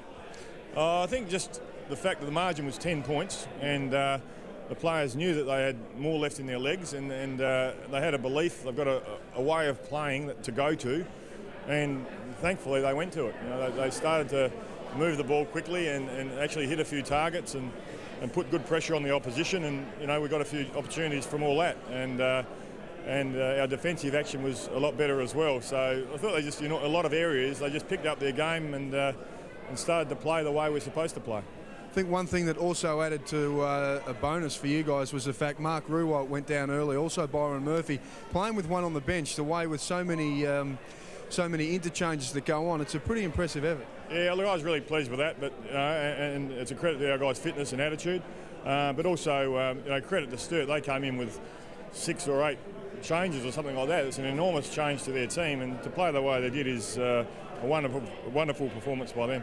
I think you made a good point before the game. You said even though they've had that many changes, they've got a great reserve side, and that presents opportunity, and those guys did take it for a little while, didn't they? No doubt about that, and it just shows the depth of their club. You know, they're in great shape, and those guys came in and performed as if they've been playing all year. Now, Rubbers, you guys are in great shape. You've won 10 in a row. Has it been tough for you as a coach to try and keep a lid on it with the players, or is it a pretty mature bunch in that manner? I think they're making good ground in that area of maturity all the time. I thought today in the middle 2 quarters we probably lost a little bit of that, but you know, we certainly got it back, and that was a maturity thing, I thought. But in this competition, I think we all realise there's no easy games, and so from that point of view, we understand that every time we play, it's going to be a tough opposition, and if you sort of start from that assumption, you know, you generally, and you respect the opposition, you generally don't have a problem with, you know, complacency and that sort of thing.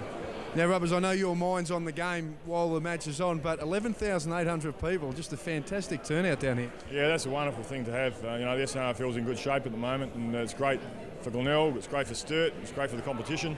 And it was just a great atmosphere out there today, and it was good to get across the line. Well, Mark, you've knocked off Central and Sturt in a fortnight. Well done, great work. Yeah, thanks, Otis. Absolutely, he'd be very happy with that. Look at those results this afternoon, Chiggy. The Eagles over Central by 84 points. Norwood beating West, not unexpected, 6 goals or thereabouts. Port beating North Adelaide by 4 points, but the Eagles over Centrals. That is an amazing win. We know Centrals are a tough team, a very proud team coming off a loss last week. You knew it was going to be hard for them at Woodville, but to lose by that amount is just an amazing result. Sets up a great contest next Saturday afternoon with finals hopes on the line for Port Adelaide and the Eagles, and we'll have all the action from Alberton from 2 o'clock. Centrals against Westies, South against Norwood, North against Glenelg, and Mark Soderstrom and Michael Maney, thanks for your contribution this afternoon. What a great contest it was. Boys, fantastic day, Mike. You enjoyed watching that? Oh, that was just a brilliant game of football. Not too many goals kicked, but look, the Bays were fantastic, but you've got to take your hat off to Sturt. They were absolutely sensational. All right, great game. Thanks for that, boys. We'll see you next week.